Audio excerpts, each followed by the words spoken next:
of our important partners who will share their organization's mission and role in this endeavor, as well as their insights on how we as an industry can continue to take these important steps together for the future. We hope that you find their work as inspiring as we do. It is now my pleasure to turn things over to my colleague, Tony Lagans, Director of Diversity and Inclusion for 2K, who will be the moderator for today's discussion. Thanks, Alan. It's my pleasure to be your moderator for today's session. Before we begin, I'd like to introduce my esteemed panelists today. We're going to start off with Jim Huntley. Jim Huntley is currently the professor and head of marketing at USC. Jim is a faculty advisor, and he's an executive producer for USC Games Expo and a co-founding partner of PacU Gaming. Next, we have Susanna Pollock. Susanna is the president of Games for Change, which is a nonprofit that empowers game creators and social innovators to drive real-world impact through games and immersive media. Next to Susanna, we have Gordon Bellamy. Gordon is a professor of practice of cinematographic arts at USC. He is also the head of USC Bridge Incubator, which is a program that helps to cultivate the next generation of leaders in the video game industry. And last, next to Gordon, we have Layla Shabir. Layla is the founder of Girls Make Games, which offers a series of summer camps, workshops, and game jams designed to inspire the next generation of designers, creators, and engineers. Welcome to all of you, great panelists, and thank you so much for joining our important discussion today.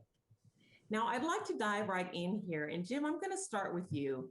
In Alan's opening, he mentioned something that was so important, and it was really just talking about the increasing role that diversity, equity, and inclusion it is playing in the video game industry today.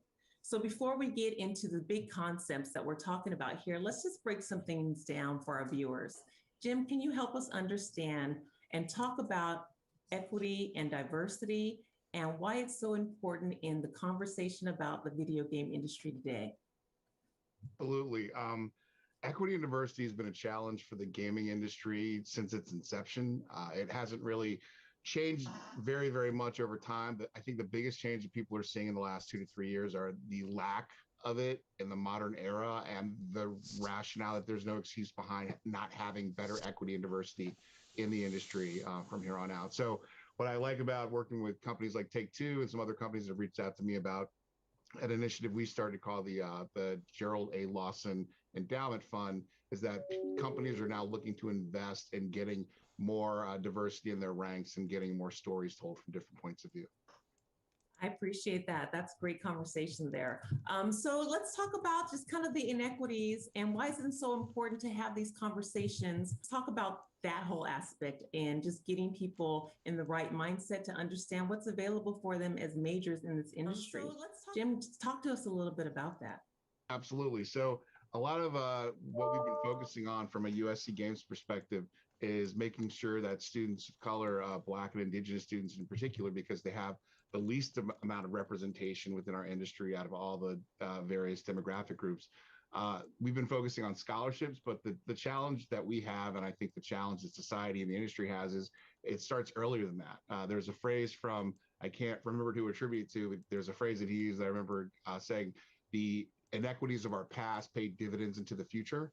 And that sticks with me because the reality is if you don't have a great opportunity or access to computer science labs and specialized education in grade school and high school and junior high school, the odds of you having a great portfolio piece when it comes time to apply to a program like ours puts you at a deficit. And if that deficit keeps rolling on into the future, generation after generation, the gap between the ability to get into some of these slots in game design and not being able to get them gets wider and wider. So we need to do a better job as a society, and we are willing to do our part and help work with companies like Take-Two to lead the vanguard on how do we get students some opportunity from grade school? Like, how do we make sure they can see this as an option? Because when I, as a Black man, get in front of a small group of grade school students and I say I work in the video game industry, you can see the eyes just their minds explode because they've never seen anyone like me and the videos they see on YouTube or other visitors to their classes, to their seminars. So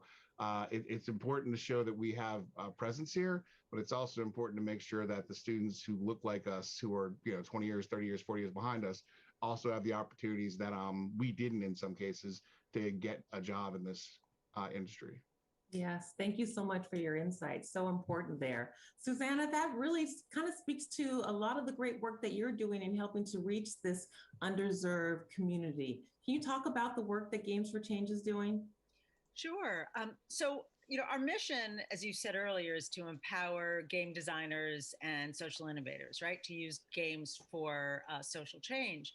And we see our work with younger people as really inspiring the next generation, right? And so just what Jim was saying, like we're going as young as sixth grade, sometimes fifth grade, but trying to give young people, and mostly in Title I schools, so those are schools that qualify for free lunches, which often are representing the underserved communities, an opportunity to dive in deeply into this gaming industry, this experience they all love to do, and help them become creators of this content, not just consumers.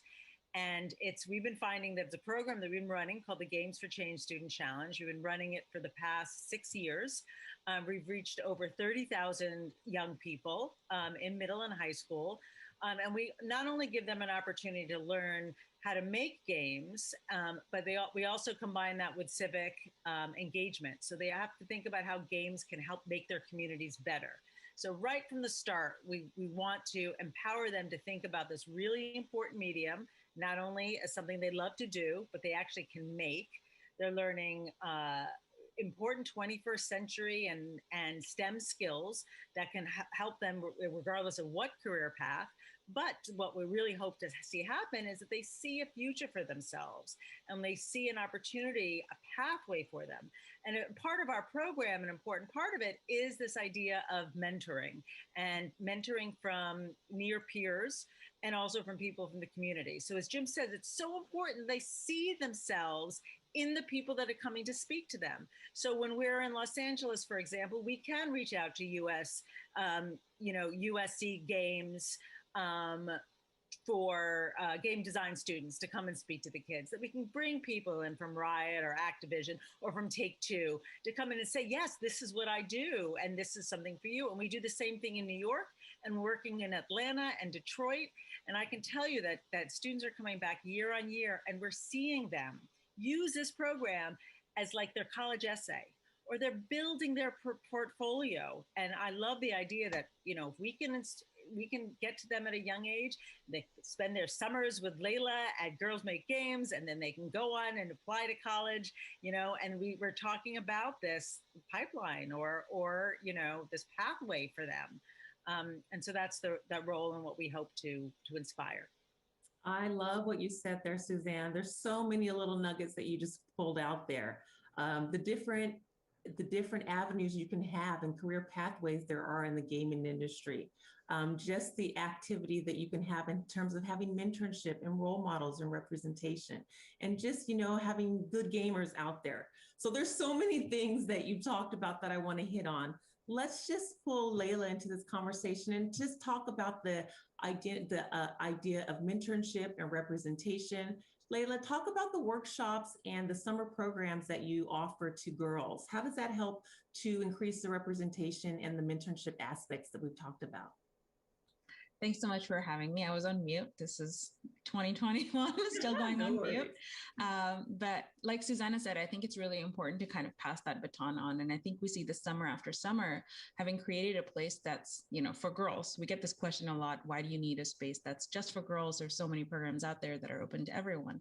But I think it's just so important to create that space because, like Jim talked about, it's so important to see people who are like yourselves. For many of the girls that come to camp, this is their first time walking into a room full of girls who love video games. They've been so accustomed to kind of being the only girl on their robotics team, or the only girl that went to a coding camp with their brother, and the girl who's fighting her brothers for the Xbox controller. So those are very common themes and stories, and I think it's important to kind of tie in not just the mentorship, but also the community. It's very important to walk into a room and feel like you're not an outsider, and the best way to do that is to show many more faces that look just like you, it's really validating to walk away, not just with the technical skills, but to feel like these are people that I'm going to, kind of encounter in 10, 15 years and we'll be like professionals. Cause right now we're just kids making games, but we'll be professionals in a few years. And 7 years out for Girls Make Games, we're finally starting to see, these girls kind of make plans together to go to college. And this year, I would say like the first time we got in like dozens of emails from families saying, my daughter is now thinking of college and how do we get this portfolio going? How do we set that up? So I think touching on Jim's point too, there's so many challenges that, people have to go through just to get everything right. You shouldn't have to rely on luck so much. So if you look at the women who are now excelling and thriving in the industry and you ask them their stories, so many things had to go right in their lives to finally end up in the industry. Many of whom ended up there accidentally, like me and even Tony. I think Tony and I touched on that earlier. But it shouldn't have to be luck or accident. We can actually intentionally create these pipelines. And I think it requires all of us working together, like everyone in this room, talking about what we're doing and how do we pass our students on from, we start as young as 8, getting them onto the programs and then passing them on to the student challenge and then on to USC and then finally on to the industry. I think that's basically the magic formula to solving the problem that we're talking about today. Yes, thank you for hitting on that pipeline challenge and actually solution. You really clearly laid it out there for us. I really, really enjoy that. And something else you mentioned is just like really opening this world of gaming to new, diverse, a pool and a spectrum of gamers. And how do we create those real pathways back into the gaming industry? Gordon, you've done a lot of work in just helping to create value where value was not seen in places in the gaming industry, specifically for the gay gaming professionals. Can you talk about how the representation and widening the spectrum of what gaming professional looks like and how your company and your role really accomplishes that? Sure. So we have a mission which is focused on education, employment, expertise, and entrepreneurship. And the reason why is because alongside diversity and equity inclusion, there's a new word that's come up a lot, which is belonging, right? A feeling of belonging, of being default.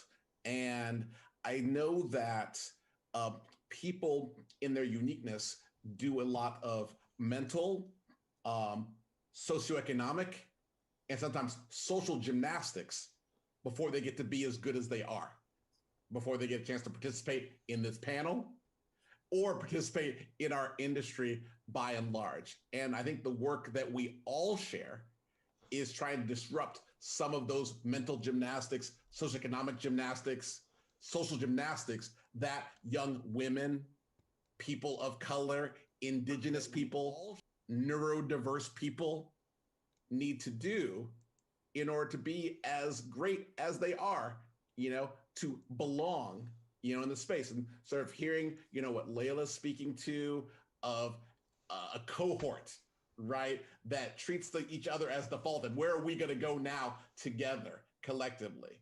The program, Jim's putting in place, right, with the endowment honoring Lawson, where there's going to be cohorts of Black and indigenous people, right, growing together. And the work that Susanna, you've been doing since before it was cool, okay? You were changing games, making that dollar out of 15 cents before all of us. All of that work, and with the support of corporations like Take-Two, right, is enabling us to move a generation forward. Specifically with GGP, we have a scholars program in partnership with Take-Two. Some go to USC, many go on to participate in Games for Change, and many have been girls who made games. And that's where we find ourselves intersecting, is at that college point of how do we take them towards professionalization? And then we hope to carry them through into employment, into being experts, right? Because that's the real challenge when you're trying to discover people. You don't want just to be entering. You want experts, right? And if things are going to really change, like this discussion, you need owners, right? Layla, owner. Susanna, owner. Jim, owner. All of you, owners of facets of your business, right? That is where we become the batter, not the frosting, right? where the change is, more than we can count, 2%, 3%, 1%.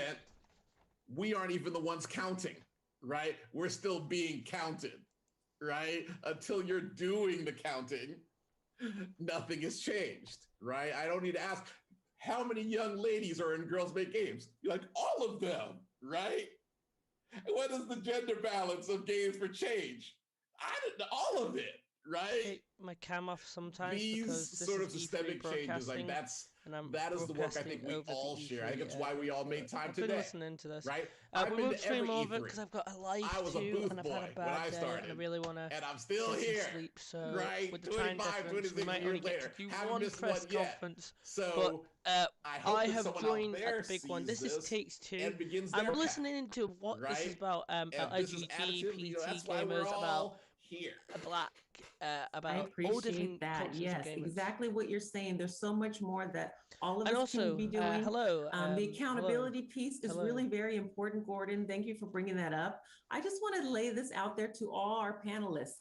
What can corporations do to really set themselves up for success in the near future and grabbing this new talent? Tomorrow we'll have a talent long out there that we need to capture to help us build better, more relevant, engaging video games. What can corporations do? So I was thinking about this in particular as Gordon was talking about the scholarships that he puts forward. So having organizations, companies like Take-Two have to be visible to young people, not just because they're buying, they're downloading the games off of Xbox or PlayStation, but because they're there in front from the beginning. And so Take-Two has been part of our challenge since the beginning, offering scholarships to grand prize winners. And I can tell you that that's a motivator for kids to participate, not just because there's a scholarship at the end, but it's because Take-Two is part of it. Like, it made us cool. Right. And I think it's that relationship at that young of an age that makes a connection for people. Is like, yeah, they want to hear what I have to say. Right. Like, they're here because this program exists and because I'm interested in doing it. And I think that kind of relationship with these kids, whether they're mentoring and coming into a classroom, they're volunteering at a game jam or judging games at the end of the competition, they're involved. Yeah, sadly, I would love to do all the E3 stuff, but it's a bloody nightmare. I love that. But we will be live for some of E3. And something that I've just had a bit of a Take-Two, and thank you for having us. Is making the success Plus, I promised my friend Black that I wouldn't people, spend of too much women, E3 today, so of queer people, of indigenous people, neurodiverse people, a business goal. Plain the same way that the consumption, right, of content, right, get some downloadable skins, buy some NBA 2K, right, that's a business goal around which the business is aligned. And I feel as though if the expertise of women, Black people, neurodiverse, other populations was a business goal, then that would be the change. It'd be that simple. Like, oh, our business is more successful if there is more of this, right? And that's about people being of value versus just being valuable, which are two different things. There's lots of exceptional people, right, who are of value in spite of their circumstances. They're valuable, right? There's a difference between saying you're of value and that's a business goal in itself. And I think that's the real change, because it used to be, just real talk, it used to be about exceptionalism, right? And be like, oh, you're able to thrive under this duress, right? Isn't that cool? Versus, right, you are actually who we are, so we are going to cultivate you. I've got one of those that's who we are year round. That's what we look like, what we sound like. Get rid of that, right? Bot who alert. We are. I've got a bot on right? Twitch. And so, no, you're not gonna. As the lever moves more towards that, go away, bots. The same way, like I have biases. I attended Harvard College, they're annoying. So I'm of value, right? There's value in that, right? I'm treated that way in some circles. If the same lens was put onto women, onto brown people, Black people, queer people, then there'd be no, as the kids say, no cap on the change that could take place. Right. Right. And that just speaks to being deliberate with our diversity, inclusion, equity practices. Corporations really have to take that accountability and, like you said, do what's right in that spectrum, in that conversation, looking at value from different sources and kind of recalibrating our minds to that. But like you guys have said, it takes time. It takes starting earlier in the pipeline. I love that you just call that out. What other things can corporations do that are just different than what we've been doing in the past, perhaps? What would you recommend? I would even add to what Gordon just said.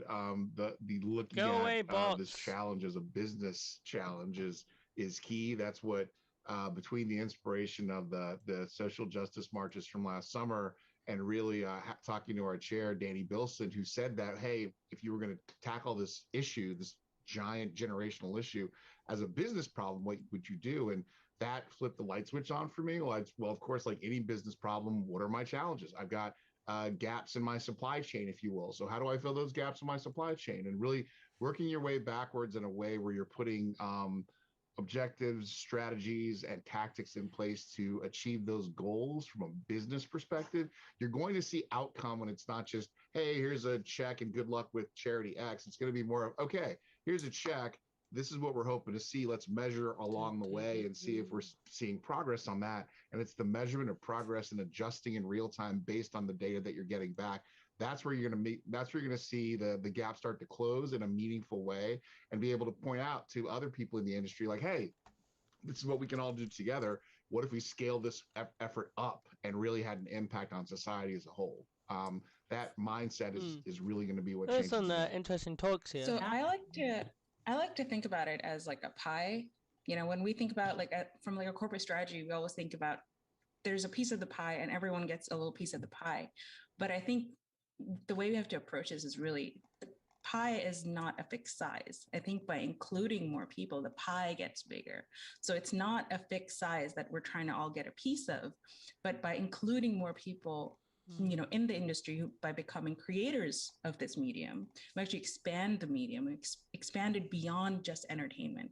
And I think that speaks really heavily to me as a problem solver. Is like when I look at video games, it's such an underutilized tool for social change. And I think I can see Susanna kind of has been on the forefront of that. And coming in as an outsider to the games industry, I was just kind of blown away that, oh my God, you can do so much. Like 9 out of 10 kids play video games. You know, not 9 out of 10 boys, 9 out of 10 kids. We're talking about literally changing perceptions and inspiring and educating generation after generation. And yet that power rests in the hand of like a select few. And I think when you think about it, not just from a corporate responsibility, but as a social responsibility, like what are we putting out there for our kids to consume? I think we need to bring in pretty much everyone, anyone and everyone who's interested in building a future together in that. So between the pie and the corporate responsibility, I feel like there's a lot that gets lost. Like I think there's a big dichotomy between these are people that are doing good and these are people that are self-serving, but it doesn't work like that. We have to work together, and everyone does kind of go between what's good for me and what's good for everyone, you know, so. Thank you for bringing that concept up, Layla. The codependency. We are all community members in this pipeline, and we have to be active, deliberate in our processes, in our systems, how we tackle this problem. Before we end this conversation, there's tons of questions that we have that we want to ask you. So I'm going to pause right now and give our esteemed questionnaires a chance to ask their questions that are top of mind related to our conversation today. So we're going to start it off with some questions from our other video game industry experts here. We've got Carrie. She's an executive producer from Private Division. We also have Vanetta, who's a director of talent acquisition with Take-Two. And Nir, he's the head of mobile for Take-Two. So go ahead and fire it away. Awesome. Thank you, Tony. The first question is for Layla, but certainly open to having the rest of our panelists answer the question. But at the beginning this is like a panel thing career, at the moment. I have no idea. Did you ever imagine being a leader within an industry that is predominantly male also follow me dominated? on Facebook and Twitter. What is your advice for other young women that are interested in taking a similar path to where you are today? Thank you, Juanita.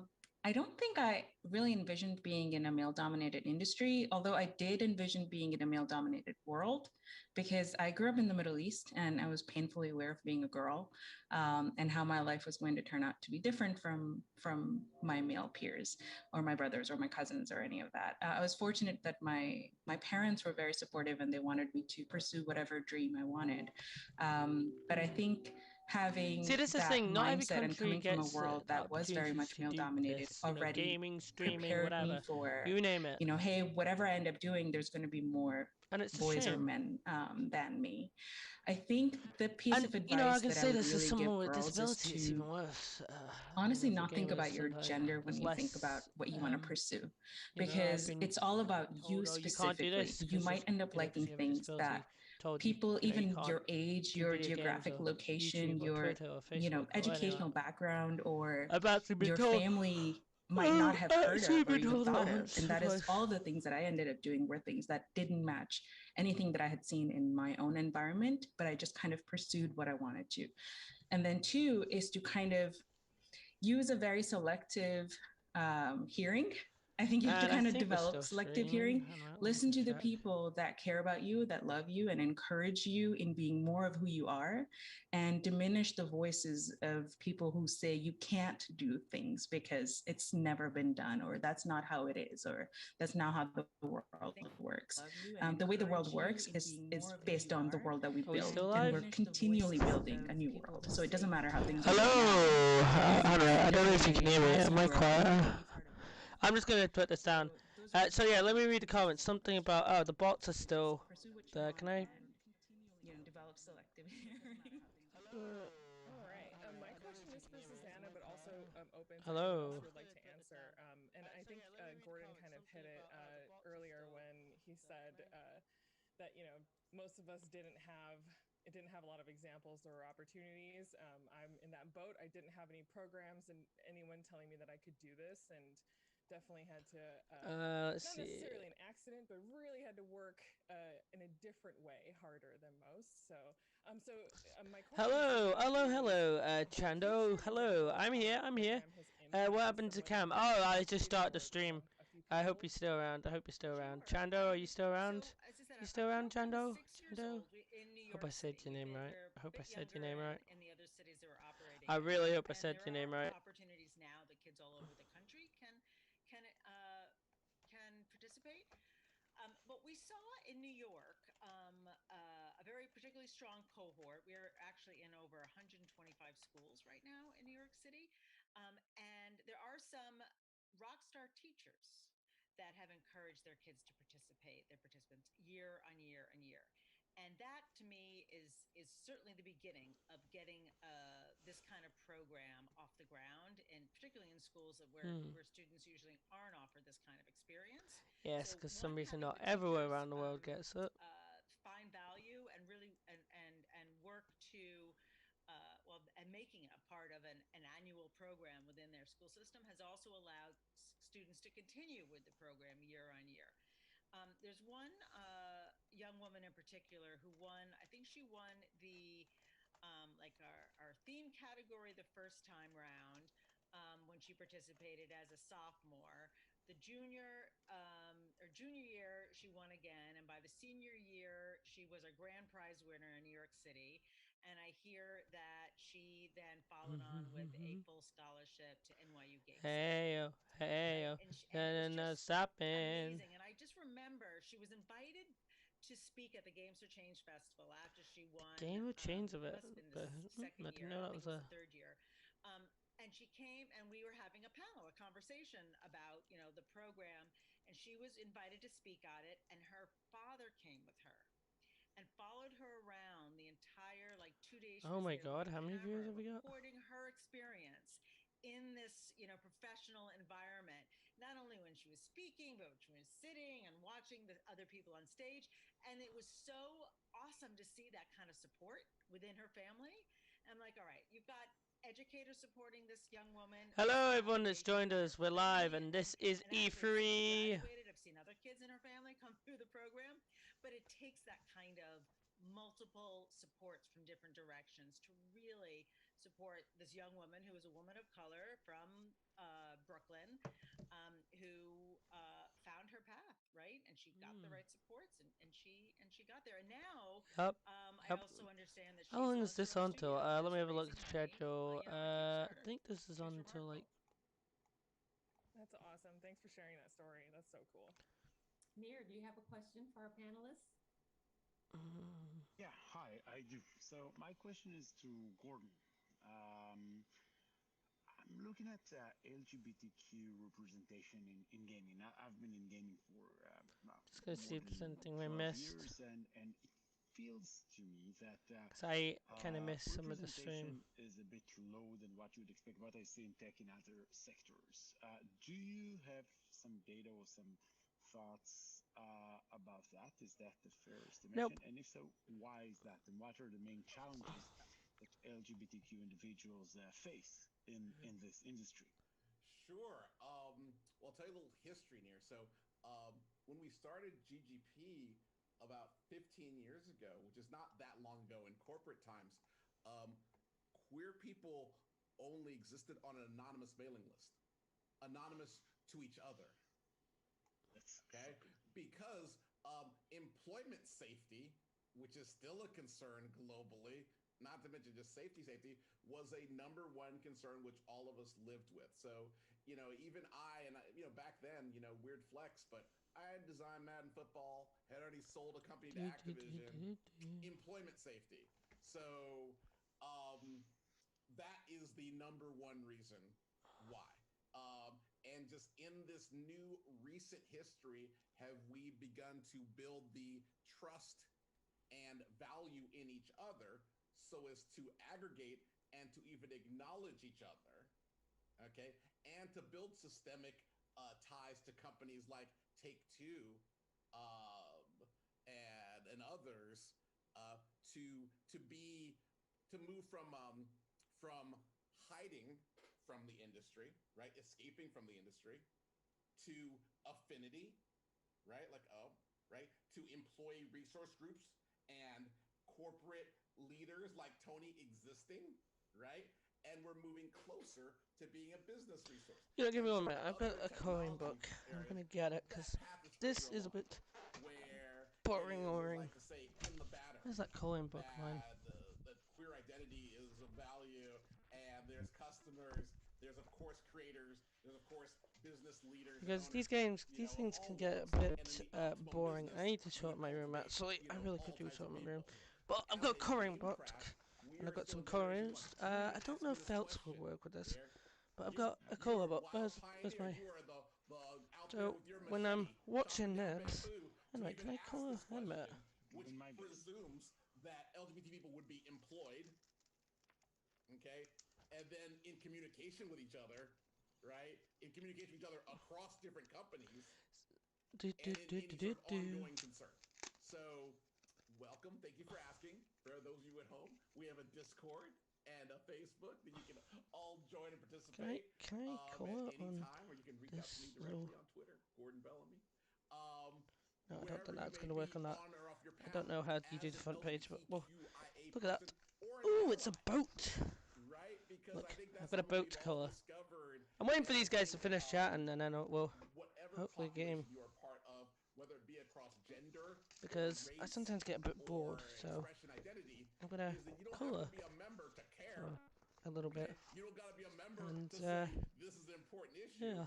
And in fact, a lot of the work that we do at a corporate level is saying, hey, sometimes colouring is kind of thing. You know how to push the rock that's sitting on you. We're going to help you push that rock that's on you. It's not on me, but I can help push, right? Because I can see it. It's on you. And so asking these questions, corporate support, time, right? 3 T's, time, talent, and treasure, will move this discussion forward. I hope that answers your question there, but otherwise just get at me. I can, tell you more. And anyone out there who's watching, we can tell you more in greater detail. Gordon, I know your company has some things going on in the few months. Oh, sure. Talk about some of the activities you guys have. Sure. So we have most of our content now, in addition to our scholars program and our community service that we do with Take Two, is streaming. So we stream front page of Twitch and we bring it to YouTube, content around equity, inclusion, belonging, and not just LGBT. Just waiting for this to finish because it's interesting to hear, but it's going on long. Because you know what? Indigenous creation has always been here. In August, we're going to be doing our first GGP honors, which is going to be honoring the best in diversity, equity, inclusion, and belonging in our craft. So we're going to be lifting up the people who do the work, right? Every day in our ERGs, in our executive suites, like Dr. Diggins, right? These people need to be cultivated as well. Right? So yeah, I'll show you. Where's the cam? We started some brown, so that's brilliant. Right? Things that we value need to be cultivated. So we're going to begin to do that work August. Tune in, front page of Twitch. It's going to be a mood. Hope you're all there. Awesome. Thank you. We probably have time for one more question, so let's go for it. Who's got their last burning question for our panelists? We were going to use a blue for the sky. Several questions. Burn. One, we'll just speak. I have to come from the affinity group, ERG, BRG perspective. So, Gordon, thank you for touching on that. So this question is for both Jim and Gordon, as someone that represents a member of an ERG as well as a leader of an ERG. What advice Get would some you give ERGs? Really could do with an art camera. Maybe I'll do that. Some art stream. Or those that are established in organizations that are looking for ways to further embed themselves into the business, so that better versus the pacing that you're talking about. Also, I mean, to add to that, I think the something that a few of us have touched on earlier is an old adage from the business world: you can't manage what you can't measure. If you don't have a way to see how your progress is evolving over a continuum, you're kind of just going, well, I think something's working. Let's just keep I'll show you what I've been working on. I'm just going to keep working on this because, sometimes watching streams can be a bit boring. And, and at the moment, I'm waiting to hear about, all I want to hear is about GTA 5, I think. Is it GTA 5 or 6? I think it's 5 or 6 that I heard an announcement. Where's my phone of mine? The fact that the partners that That we're is. working with are making moves and making investments into the future that they're saying that they want to see. The positive feedback loop of being able to say, here's data that shows that what we're doing is having an impact on our objectives, and rewarding that partner or those partners for that investment and for that support. That's really key to building a positive feedback loop around investing in diversity, equity, and my phone fall down. Yeah, what Jim said, but I'd still say make it mobile. God, if you could move that needle like 0.2%, anything, you can't get cut. You can't get cut then, right? There's no way, no one can say budget's tight when you're moving that needle 0.2%, right? Yeah, the scale at which we all operate, it's pretty staggering when you think about it. When you aggregate how much revenue and profit goes and gross profit goes in the games business, for a meaningful moving of the needle of DEI, comparatively speaking, it's not a huge amount of money. It's to have a really big demonstrable impact, measurable impact. If we aggregate our dollars and really focus on some key objectives, we can really move the needle in a way that's going to. Frankly, when you start seeing things work, people get excited. It worked. Let's keep doing it. Let's keep doing it. And it gets bigger and bigger and bigger. And that's why the Lawson Fund is what it is. It's an endowment because we want to see have an impact in the aggregate over time, over generations, and support students for decades to come. Not just have it be I'm actually doing some art as I'm waiting for this. Because some of this stream can be a bit like... Just keep saying black out loud. Right? Let's get back to to Black is Beautiful. We've been residing in Black Lives Matter for a long time, and we need to be back to like Black and Proud and Black and Beautiful. And so your existence, right, and saying it and saying positive outcomes I after want to the make word Black bit of the sale is meaningful each and every day that you can do it in your ERG. I love that. Thank you. Good question. We've got time for more. What else do we have? All right, I'll go if we have time for more. Layla, how have you been able to actually connect with the people in the community to bring awareness for your programs? Like, how do you actually gather people, to participate, and especially like in the very beginning? Oh my gosh. So the first camp in 2014, we literally like barged into a maker fair with flyers, and we were just going around and being like, you look like you would love video games because you're playing with robots right now. So come to our camp. But I think it's pretty much primarily been word of mouth originally, but then when we ended up partnering with the game studios and game companies, that really helped elevate the program and the PR. I think Susanna touched on that. It's like it actually legitimized us and then kind of made us really cool. Like, hey, you can go make games at these game studios. You can actually make a game at Xbox, PlayStation, Nintendo, Take-Two. You can go into their offices, meet the developers, and make these games. And I think that cool factor has kind of really helped us out. When it comes to speakers and people who want to mentor and be involved, that's been a lot easier because, a lot of our teachers end up being college students themselves, and they come back and they'll say things like, I wish this program existed when I was younger. It sucks I couldn't go to it, but at least I get to be a part of it and give back to the kids. And then same thing for mentors and speakers. There's so much interest in wanting to give back and wanting to welcome new voices into the industry. We haven't really had to do a lot of pushing. In fact, we get pulled in a lot of directions. I was talking to my team the other day. I was like, this is a very fortunate problem to have where we're getting pulled in 100 directions because we're needed in 100 directions, as opposed to us telling people that, hey, this is important, pay attention, and, you might not see it. So, I would say it's been very organic, and really the tide is turning. We're building a new industry. We're building on the industry that we have, but we're also building a new part of the industry together. Can so do some it's green. Really Thank you. Thanks, Layla. And thank you to our panelists. You guys have been very inspirational, very thought-provoking, and have left us with a lot of great tidbits to take away, to take back to our corporations and our respective organizations to really make a deliberate impact in our community that we're building and this whole world of diversity and equity and inclusion in the video game industry. So thank you all. Thank you, the viewers, for joining, and thank you. Have fun at the virtual E3 conference. E3.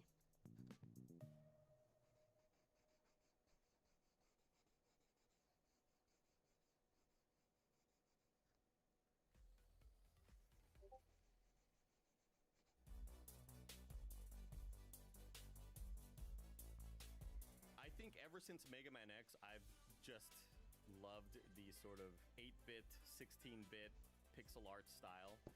As an artist, I just kind of fell in love with that aesthetic. Number one, Mega Man X, favorite game of all time. Whenever somebody asks me the deserted on an island question, Mega Man X is the game. I would say Tomb Raider. Lara Croft is Tomb Raider is a good game. Tomb Raider is a good game. In my own life, and wanted to be as intelligent and curious and brave as her. Grand Theft Auto San Andreas. I feel like that was the first video game that I've ever played where I've seen so many black people in one game and felt like, oh my gosh, my people. You got the Isley Brothers playing on the radio? Like, oh yes, this is where I need to be. Parappa the Rapper on PlayStation. Man, bring that back, PlayStation. Parappa got more bars than half the industry right now. So I recommend that you all go check it out because it's one of my favorites. I think it might be Apex Legends. And I know, the thing you're most excited about is the thing that you've just done.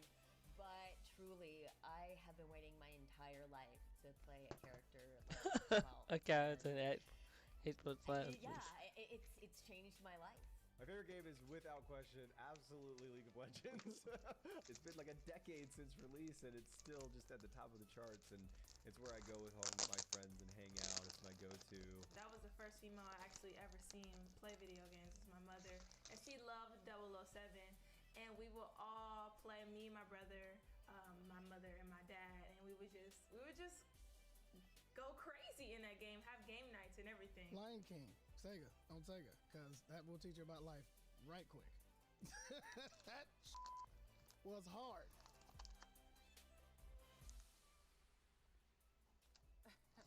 I want to see if that goes.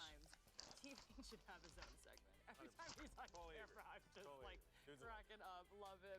Anyway, welcome back to E3 2021. Do not forget to check out e3expo.com/shop for your E3 2021 needs. Look like this. Don't you want to look like this, young man? You want to look like me?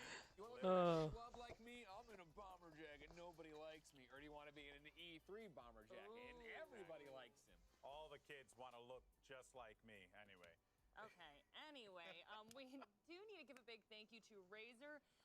Do you see our lovely little Razer Blade laptops here? And then we're in the Razer Isker chair. Oh, sorry, you didn't get one. I got the chair, though. You did, and they're amazing. The lumbar support is on point, y'all. Greg, you and I, we're tall folks, so it's like you need that lumbar support. It makes you stand up straight. And that's the thing is, if you're not a tall person, you don't understand how hard it is to be tall. And that's always embarrassing, right? Oh, right. Okay, be nice, gentlemen. The pain I'm feeling right now. I don't have a laptop. Greg make fun of me. You know what? I quit. No, I'm kidding. No, you know what was low-key the best thing? Yesterday, they were like, Golden Boy, can you put your chair up higher? Can you put your chair up higher? And Greg and I were being so nice. We were not saying anything. We were just like, okay. Anyway, my producer's like, move it along, Jackie. So we did this great segment earlier where we were talking about 90s games and the impact that they had. 90 games, went off the rails and started talking about Chrono Trigger and Illusion of Gaia at length. But you both didn't really get a chance to talk about the games that have had a huge effect on you. So I wanted to hear both of y'all just be like, hey, this game changed my life. So you're in the hot seat first because you're right next to me. Hi. Yay. The easy answer for me would have been Halo. I will just give a mention. It was the game that brought me and my brother together. We were always, bickering brothers, right? It's just how it is with siblings. But both of us sitting down playing that campaign, it was great. But for myself personally, one of the games My crayon broke. Profound Damn it. impact on me was, funny enough, Final Fantasy VII. It was the first RPG that I had ever played, and it began this infatuation with RPGs. And there was a point in time, folks, where the PlayStation, I swear to God, just had nothing but RPG games. I feel like every other month there was like a new RPG coming out, but that just started this long-lasting love for that genre. And then there was the first game that I played that literally was just, was Batman on the NES. What a game. Super fun game. That first level as a child, let me tell you, not easy. But yeah, those games have always been so big for me. What about for you, Greg? Man, I think if you go back to the youth, there's so many things that put me on this path here, right? But I think for impactful games, the first thing that comes to mind is more. Alright, let's take a break and see what they're talking about. Of course, right? It's a walking simulator, and I just love coloring. I was told by everyone on the internet to go play it and read nothing about it, which means I will now spoil Gone Home for you. I played that game like so many people did, thinking it was a horror game. And then slowly there's this side story building about, your sister and she's missing and what's going on with it, and you're reading the notes she's left. And slowly over time, it's like, oh my God, like she's falling in love. Oh my God, she's discovering she's gay. I want a green, I Oh want a my- and then I was yellow. like, wait a second, is this game a horror game at all, or is it all about that relationship? And it was all about that relationship. And, no video game, no work of fiction, of course, can tell you exactly what it's like to be LGBTQ. But for me, as a hetero white male, where everything's great all the time, right? This was a window, at least, into it of what that discovery is like, and the pressure of it, and what you're going through. And it opened up a window of empathy that I've heard stories before, but to kind of experience it, in a video game way, of being in there and reading these intimate thoughts on a level that I don't get in a passing conversation with somebody, it was so powerful that when that game ended, I felt like I had a brand new empathy for what LGBTQ people have to go through, of course. Yeah. Wow. Definitely got to check that game out now. Yeah, no, for real. I'm like, I am completely sold. I've heard great things about it as well, but I'm like, okay, everybody, Greg Miller says to play it, I'm playing it. Okay, so Golden Boy and I were up in the break room, and I was like, okay, I need you to break down for me, like NFT, Bitcoin, the works. And he popped out this little diagram. He wouldn't allow me to bring it down here, folks. He's like, Wasn't very well he's done. like, people are gonna make fun of my stick figures. Is it like a 7th grade diorama where like it was a, yeah. But well, he was what was so sweet about it was Golden Boy's like, you can keep it for you, Jackie. This will just be for you. And I was like, oh. He drew a stick figure of me, and it was like tall and little. And then he was like, this is me. And he's like, see, it's got a little belly, and he's like, and it's missing hair. And I was like, stop it, Golden Boy. But actually, this kind of brings us to our discussion about mythical games. That's why we even started talking about it. Yeah, first, I do want to give a huge shout out to my boy Justin Kruger. I've known him for years, and he's over at Mythical, so I'm very much looking forward to seeing what they're going to bring to the table. But yeah, Mythical Games is a very interesting company because Mythical Games, I've heard of that one. Blockchain, and I know everyone's like, well, you know, sure, NFTs, blockchain, crypto. There's always these conversations around it. But what's really interesting about games is like, what if you were able to play something like, you know, a Hearthstone, and you had a particular card in Hearthstone. I think Dan used Ragnaros as an example, and you owned a version of that card. Like, you own that card. It was like 1 of 100 or 1 of 200 or whatever, right? It'd be like Magic, right? It would be like what you're already doing. What you're already doing right now. Exactly. And imagine you were able to do that. Now, this is obviously a fun game. You play with your friends, and it takes that same kind of concept of like ownership over what you have in your game, and then it just paints it with this fun-loving, you know, colorful flair. Yeah. So I'm really looking forward to it. Huge shout out to Mythical Games. I think they're pushing the boundaries a little bit here. Well, that's a lot of games that pushing the boundaries of all sorts. Indeed.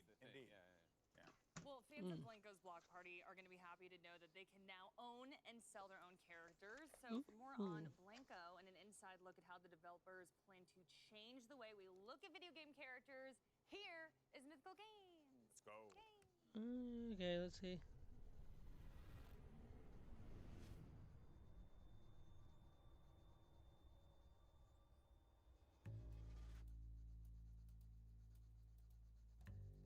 Take one, ABC, Common Mark.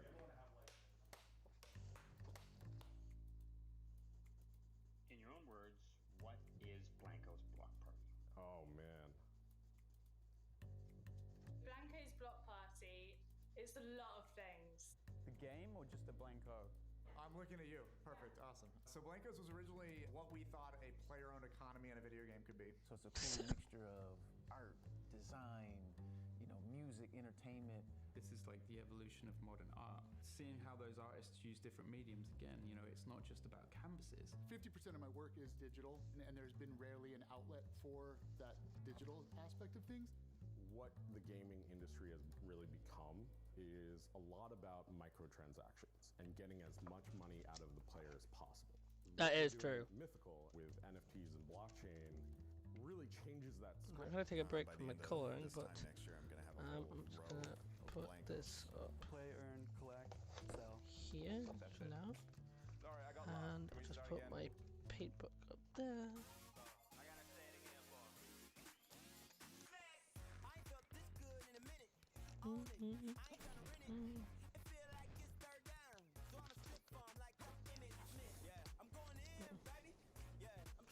Put my colours up there for now. I've got some lovely crayons. Where's Cam? Some crayons.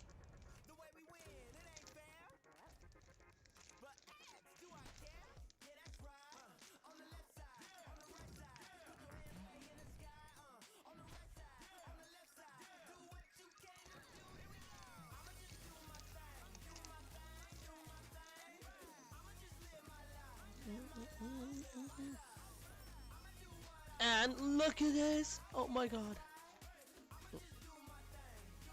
Felts! I love felts. My cup of tea. I'll put them up there for now. Oh, actually, that might not be a good idea because that's a hot place. Actually.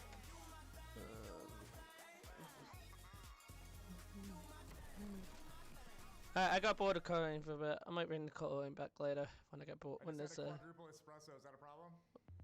When there's a session. Hi, my name is John Linden. I'm the CEO of Mythical. The CEO of Mythical. Ooh, Mythical. Because we really have kind of Mythical. Mythical. Mythical. What?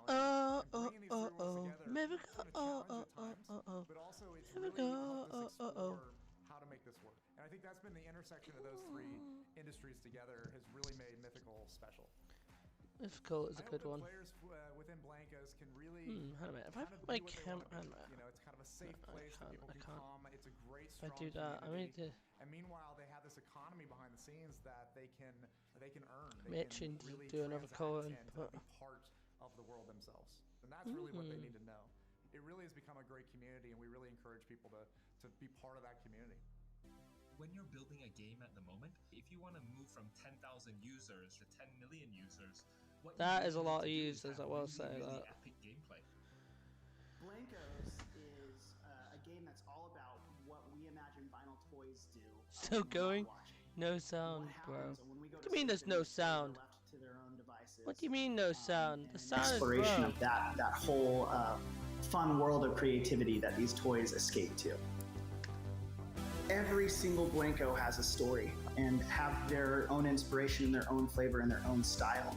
And I think that players are going to find that they'll go, oh, I like this toy because it speaks to me. You are playing, building, and collecting.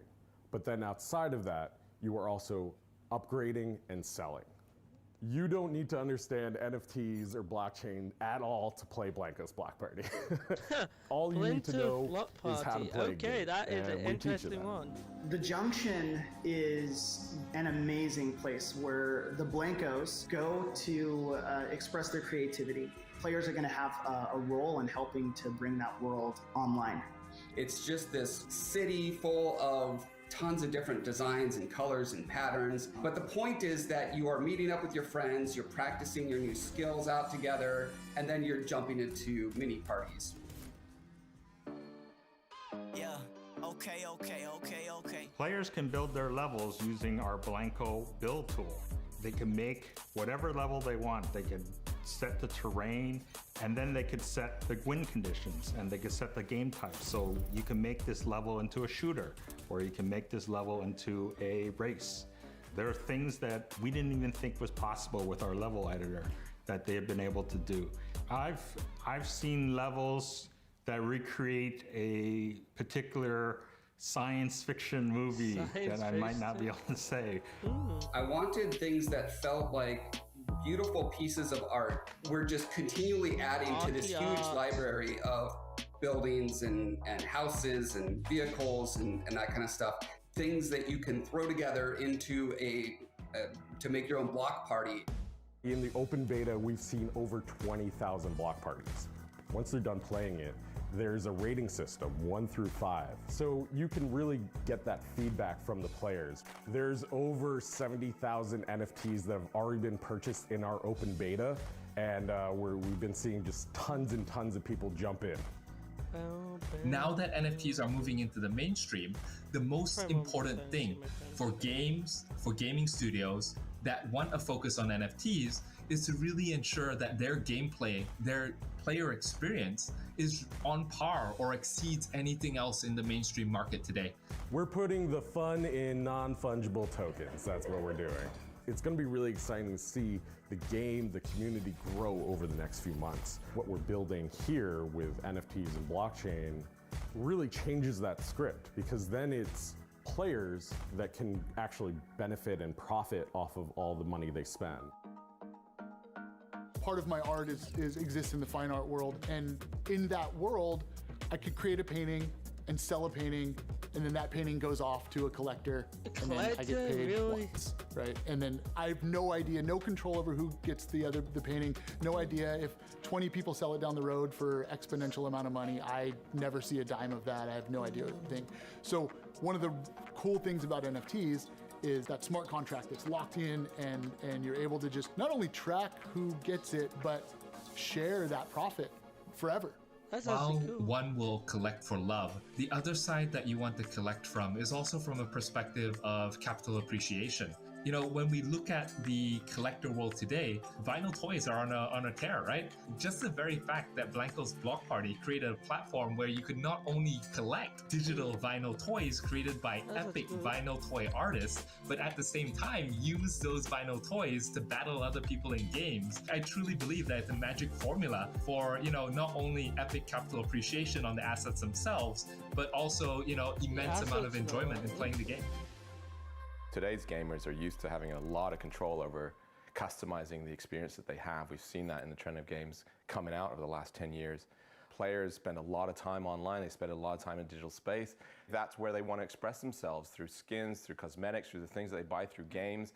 I think that's where, you know, Blankos really shines and what we can bring to the table, but also where I think NFTs play a huge role, right? Like, because it gives you a chance to really own the world around you, the universe that you're customizing, you're creating. You've got a greater stake in this thing now. Big universe. Rudy Koch, SVP Business Development. Am I just supposed to say I that? Hear about the GTA my name? Title? Yeah. All right. I'm a big time collector. I collect vinyl toys. I have a whole wall of them at home. I'm a nerd. We're all nerds. We all collect. I love collecting. I actually started my career in comic books. I collect sneakers. I loved Magic the Gathering. I had hundreds. These concepts as collectors ourselves, like the box opening, you know, opening a box for your Blanco, or the serial numbers on each of the NFTs that you buy. These are concepts that live in the physical collector's world that we love so much, and we wanted to bring that and translate that into the digital world. And what's amazing is that with the players that we've seen so far and the people engaging with the economy, they are getting these concepts, and it's been a lot of fun to see that all unfold. With real toys in real life, right? The way to keep their value is you put them in the box, you put them on the shelf, you leave them there. But with Blankos, as you play with them, they get better. You can customize them. You can make them the way that you want them to be, but also increase their rarity and increase their scarcity by playing with them. Our leveling up process, it's called Grade Up. It draws from real toy and collectible culture. It's kind of a neat turn on everything that you would think about collectibles. I'm looking to invest in and acquire assets from games that have the ability to move into the mainstream, games that have the ability to become AAA titles. There are mainly three that top my list. Again, Blanko's Block Party, Gods Unchained, as well as Axis Infinity. They've been able to integrate blockchain within their gaming mechanisms really in the background, while rather than having it to be a requirement to be able to participate in the game and participate in the community. Get yours, yeah. Get the money, get the money. Ooh la la, throw it all on me, yeah. A really key focus for my team has been making sure that our marketplace is very accessible for really all players in the game. This is going to continue to develop as we add more functionality around cryptocurrencies, being able to use your crypto wallet, but the core focus of our product is making sure that the mainstream audience is able to enjoy the game and have a super simple experience. Historically, like if you're playing a game and you're trying to sell your items, the game developer doesn't support that, right? And Mythical Games takes the stance of we enable it and we facilitate it. Mythical's blockchain uses proof of authority for consensus, which basically is a much lower carbon footprint than proof of work. And we're planning to bridge to multiple chains. We're bridging to Ethereum, which is about to go to proof of stake, which is about 99.5% less energy. By using blockchain technology, you own your game assets, and then you can build another marketplace, you can build another interface, you can bring them into another game, different metaverses, and that's a new paradigm, and it's inevitable, and I think gamers are going to demand it. Traditionally, like when you're participating in a marketplace, you're relying on trust in the company to keep the database accurate. Where Mythical Games is using a blockchain where our smart contracts are publicly accessible, so you have confidence and trust that you're getting what you're buying and your true ownership, and you have it forever. Because traditionally game companies can just say there are 1,000 of them, but who knows if there are 1,000, right? With Mythical Games, we have provable scarcity. And with provable scarcity, as an investor, a collector, or a gamer, that's really what you want. I've been drawing since I could hold a pen or a pencil. My granddad taught me how to do an engineer drawing when I was 4. You know, I've just fell in love with the idea of drawing and creating. It's just something that gives me a ton of joy. As I started to look around at art, it always really appealed to me, but I was always really appealed by graffiti art and the music that I listened to. To have a favorite, that's like asking me what my favorite child is. It's currently my daughter, by the way, if anyone was asking. So for me, it just evolved over time as I started to learn a bit more about street artists and see the evolution of street artists. See an artist go from kind of painting an illegal wall to having a gallery showing or something like that. Seeing how those artists use different mediums again, you know, it's not just about canvases, it's about sculpture. It's about taking these shapes and these 3D canvases and expressing their desires, their needs, whatever it is they're trying to say on a different canvas. We know where we sit now compared to 20 odd years ago when all these artists were still just street artists getting arrested for doing throw-ups on trains. And now, you know, a couple of $1 million at Sotheby's. I'm like, it's pretty cool. Where should our hands be? Let's do this. Oh, okay. I'm super excited to talk to you guys about some of the artists that we're bringing into the game, some of the first collaborators, and I think it's appropriate to start with Michael Lau. Michael Lau is a legend in the space. He's definitely known as the godfather of vinyl toys. He has this really awesome quote, which is, all art are toys and all toys are art. And I think like that is perfect for Blankos, and so I think we're really excited to see his style come alive in our realm. 點解想合作？咁其實一路以嚟都好想自己啲 character 可以喐啦，好似可以做一啲 animation 啊，或者 game。咁今次真係有機會同一個咁配合到 figure 個 game 合作，所以係好開心。Another artist and designer that we're super excited to talk about is Quicks. And what I love about Quicks is that one, he's a graffiti artist, but two, he's super hip hop culture. Love his designs, love the samurai. You know, he has this really iconic, like Japanese mech warrior style. So, I think we are all just excited to see that come alive in the Blankos universe. My artwork and the style of toys that I do now are pretty much rooted from the stuff that I've loved since I was a kid. I grew up in the 80s, so I was heavily influenced by a lot of Japanese robot shows. Toxicity is like my Mickey Mouse. He represents Japanese robots, hip-hop, and graffiti, all rolled into one character. This brand that we're going to reveal now is near and dear to my heart. I'm actually wearing some sneakers that represent them. I will let my friend Nicole here tee it up. The Marathon Company, from a culture perspective, they've worked with some incredible folks, obviously led by Nipsey Hussle, and we certainly want to honor his memory. Nip was someone before he passed who was already into technology. It's such an honor to be able to carry on his legacy in a sense and bring them into the world of Blankos. One Blanco can be so many different things. A Blanco can be a pattern, it can be a unicorn, it can be so many different characters. We work regularly with Kronk. His skill at being able to create characters, make you commit to those characters, they're believable. And then we have JPK, we have industry legends like James Groman, Nikki Davis, Sarah McPherson, Algron Chamako, Junko Mizuno, Hector, and Thomas Han.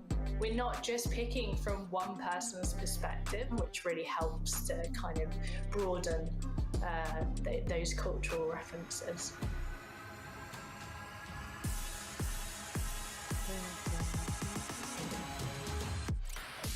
I am an avid vinyl toy collector. I have just a house, floor to ceiling, vinyl toys. To find a game that did such a really great crossover between that kind of tangible good and have that element in the game, no doubt by the end of this time next year, I'm going to have a whole row of Blankos. So. It's art in a 3D form.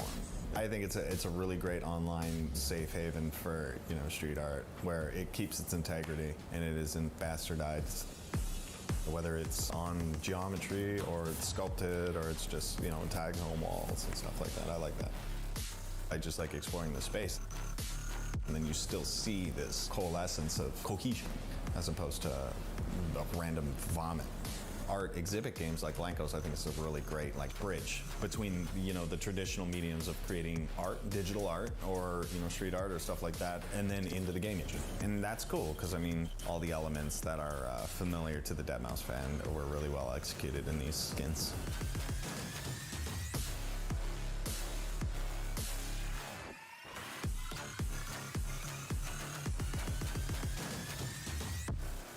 Anything else, weenies? In the back? So now that the video is coming to a close, download Blankos, blankos.com, bring your vinyl toys to life, build your own levels, buy all the designs from your favorite brands, artists, and designers, share it with all your friends so they download and play it together, and we look forward to seeing you within the world of Blankos. But wait, we're partnering with the fashion industry's most coveted brands to bring you their style, Blanco style. And our first collab is a name you'll recognize. They're known worldwide for their signature plaids and heritage prints. I'm incredibly excited to announce that Burberry will be partnering with Mythical Games to launch a limited edition Blanco in their game Blanco's Block Party. Pushing boundaries and discovering new ways to innovate with our communities have always been at the heart of what we do as a brand. Being a part of this creative and pioneering community with Mythical Games is an incredible synergy for us and a perfect evolution of our existing engagement with the gaming communities. This partnership presents Burberry's first exploration into the world of NFTs. This opens up a whole new platform of possibilities, and it empowers digital natives and gamers to own a piece of our brand and actively engage and participate with our house codes. We can't wait to embark on this pioneering journey with Mythical Games as we explore the future of digital ownership in gaming, whilst discovering new environments and a myriad of possibilities within this community. All right, you got the last word. Make it count. That's a good question. Here, give me 5 seconds here to think about it. All right, guys, let's cut on the cameras. Thank God. If you're ready to start building, playing, and earning, you can download and join Blanco's Block Party now in early access on PC. Like, share, and subscribe. Also, watch your favorite content creators on Twitch this week for a chance to get an exclusive new Blanco, only available through Twitch. Thank you. Appreciate it. On behalf of all of us at Mythical, thanks for joining. Take a screenshot. I feel like you nailed it.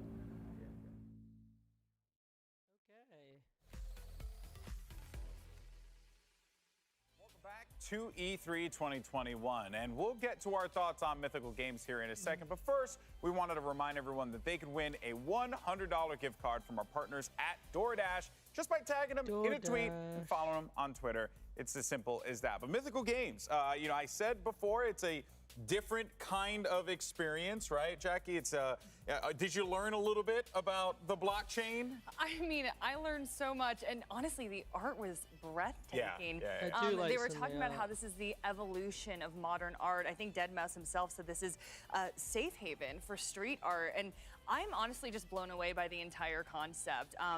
You were taking me like 101. It was basically like NFT 101, Bitcoin 101, all of this stuff like kind of went over my head. But when you broke it down for me, I think it was just so intimidating to me before. Like, I was like, I don't even know how to get into this. But then once you broke it all down, I was like, I understand the concept and the proof of authority. Like, this is amazing for us to have that. And then to just bring in art and entertainment and design, like, I'm here for it. I love it. But you're going to have to school me some more. We're going to have to do some private lessons. I got you covered.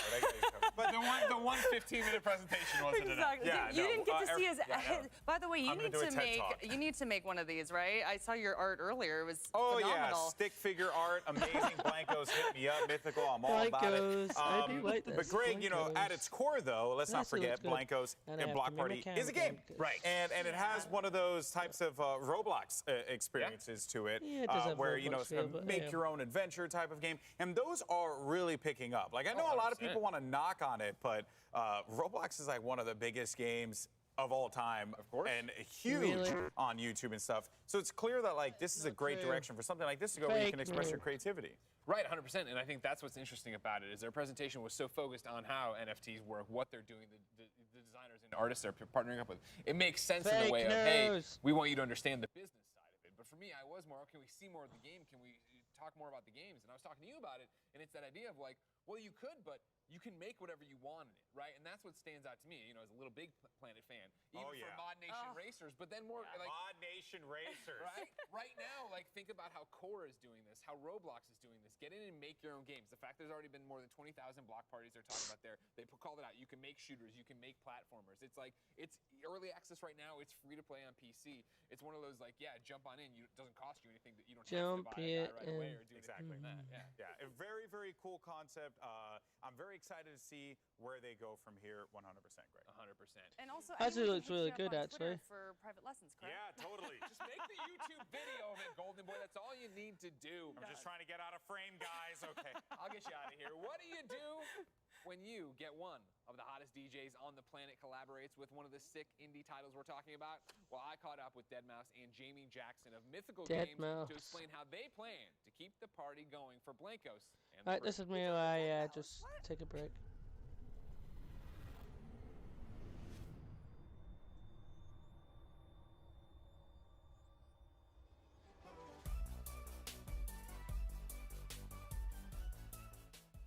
So how did this collaboration come about? I think Inder forced it on us. Yeah, Rudy forced it on me. We didn't want to work together again. We would. No. It was all mandated. Orders from above, from our benevolent overlords. So that's mostly true, but also, we're in the video game world. We're in the NFT world. Joel, you've done some cool stuff in it as well, right? Yeah, a little bit. Yeah, I've been playing around with that, but I outside of the woo and wah of selling JPEGs for tens of thousands of dollars, I really liked what you guys were doing with kind of the integrating the tangible good with that same kind of video gamey thing. That was what really got me excited. First time with Blankos anyway, where we kind of put somebody in the game and tried to create what their character was like. It was pretty cool. It was cool to figure out how we represented him as well. What was the inspiration behind the Deadmau5 cross Blankos character? I mean, from my point of view, I knew how Joel's cat Meowingtons is a big part of his life, and it felt like we wanted to represent the head, the mouse head, because it's such an iconic part of who he is and what he does. But we kind of didn't want to just do a modification to the Blanco. We wanted to make it a bit bigger than that. So it's actually the first time we've got a full head attachment in the game. And then we were like, well, it'd be cool if when that head comes off, it's not Joel underneath, and it's Meowingtons, and we kind of took a play on that. And I thought it was really cool.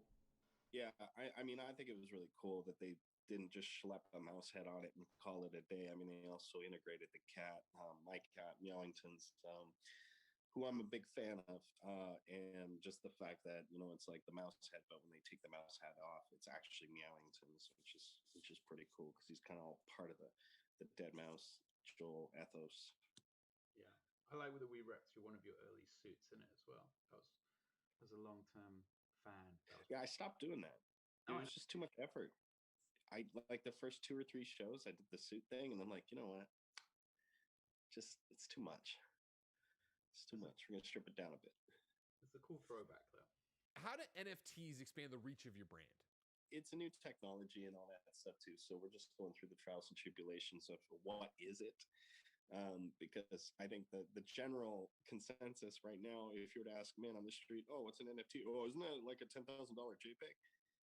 Is kind of the answer you're going to get. But it's really a lot more than that. It's the underlying framework and technology that allows for,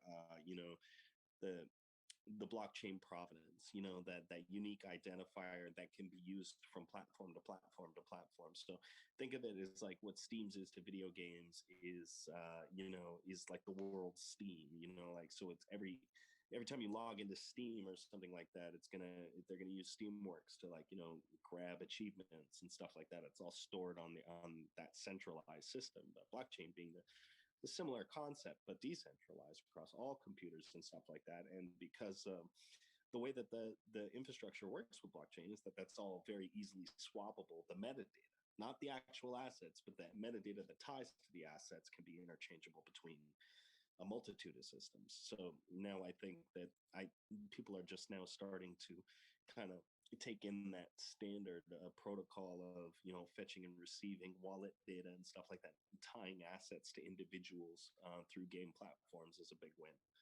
But then what are the benefits of NFTs for players? So from a Blanco's point of view, it's about trust, really. If you boil it down, it's about trust and proof of ownership. No gamer has truly owned any asset they've ever bought in a game before.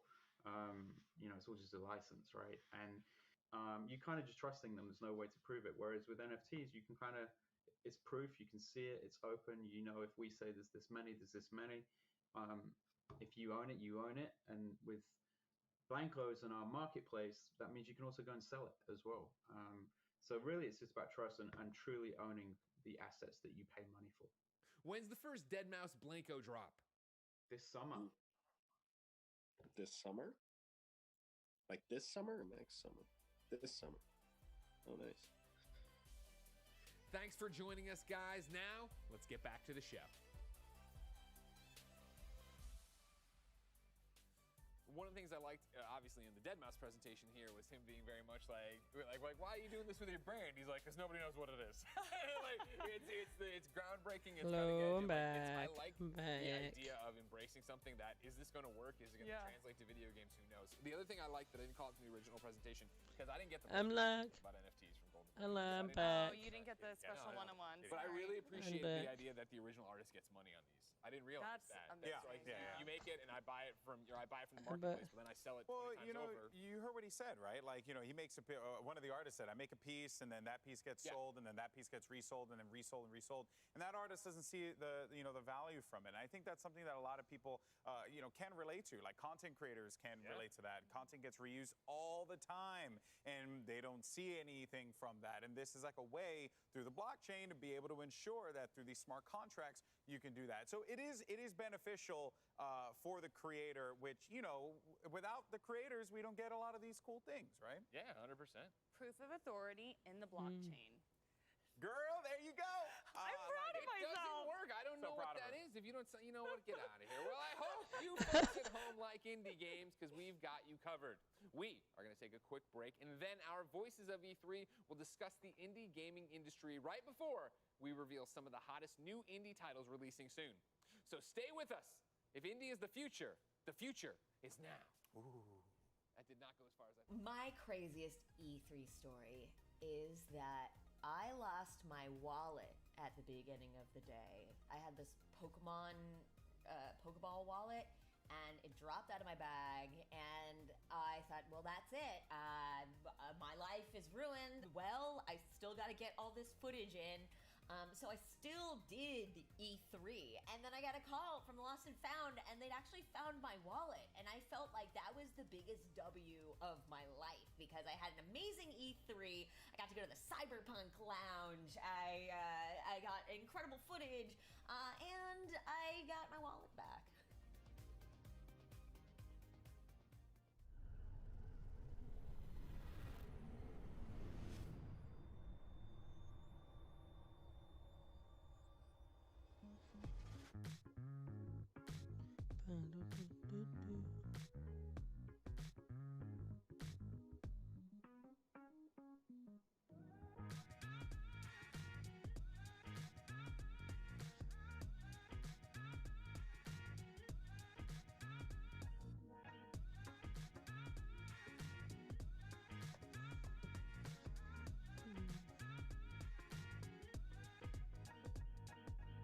As a part of Play For All, GameSpot will be bringing you the latest gaming Oh news yeah, and GameSpot. I've heard of this a interviews bunch with of times developers, now. the It's biggest getting press bored in my head. conferences, and lots more. I'm Play getting For All bored. is our yearly I'm just online hearing event about that this one. combines the excitement and announcements of E3 with charity live streams the following week, with lots of special guests who are going to help us raise money for able gamers. So join us in June for E3 and Play For All on GameSpot.com, YouTube.com/GameSpot, Twitch.tv/GameSpot, and as a part of E3's official broadcast.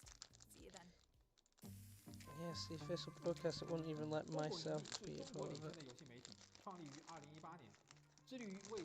Hope you can hear the translations for that one, because it's a bit of a language barrier here. 源源不断地将最新鲜的游戏资讯第一时间带给全球中文游戏玩家。自成立以来 ，GoGo 营地在全网的内容浏览量已经超过5亿，服务了数百万的读者和玩家。我们的愿景是做游戏文化传播者。您可以在全球各大手机应用市场下载 GoGo 营地 APP， 或者访问3w.gamebonfire.com 来加入游戏传播者的行列。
Ariko.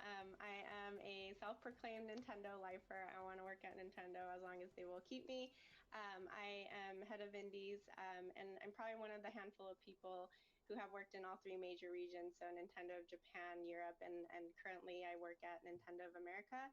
I am super honored and excited to be here today. Thank you. Hello, I'm Mike Micah. I'm studio head for Other Ocean and Digital Eclipse. I've been making games for far too long, but my favorite games these days happen to be these really fun small games called indie games. I'm Michelle Branstetter, Director of Business Development for Freedom Games. I started in games long ago, PS1, Brew, even earlier than that. Love it, excited to be here. Thank you for having me, and excited to announce more games too. Hi, I'm Edmund McMillan, creator of Super Meat Boy, Binding of Isaac, and a bunch of other games. I'm an indie game developer. You may know me from Indie Game the Movie. Well, maybe not, it's 10 years old, but I'm here. Hi, thanks for having me. So in recent years, and particularly over this last year, we've seen more and more people playing games. Indie games have filled the void of social and activities in the day-to-day life just as much as AAA titles. Do you believe that this line between indie games and larger publisher games is becoming blurred in the eyes of gamers?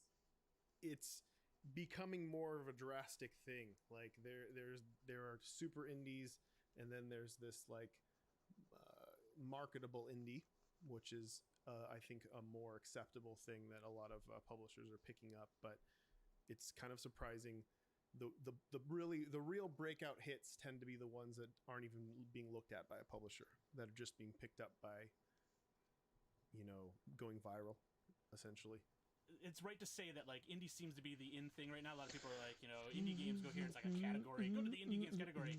But I do like the idea of blurring the lines, because when I was a kid, buying software, downloading software, whatever you were doing back then, I would not disassociate what Jeff Minter was doing from, say, an Activision game at the time. And right now, when I'm sitting there like going through a storefront, I'm not looking for like specific things. Things catch my eye, and I see all these smaller games. There's so many of them now. But like, I'm actually looking for something that appeals to me. It's like when I used to go to the music store and go to different sections in the store. I wasn't really looking for a specific artist. I was trying to find that artist that spoke to me and take a gamble on it. I love that part of this right now. I love that somebody can still in their garage, with all the engines we have now and all the help that you can get online, and create a vision and then put it out there for people to either come en masse and enjoy, or just come to take a look, and maybe you don't sell that many games, or maybe you don't like get that many downloads. But to me, that is what Edmund's saying is the quintessential indie in my mind.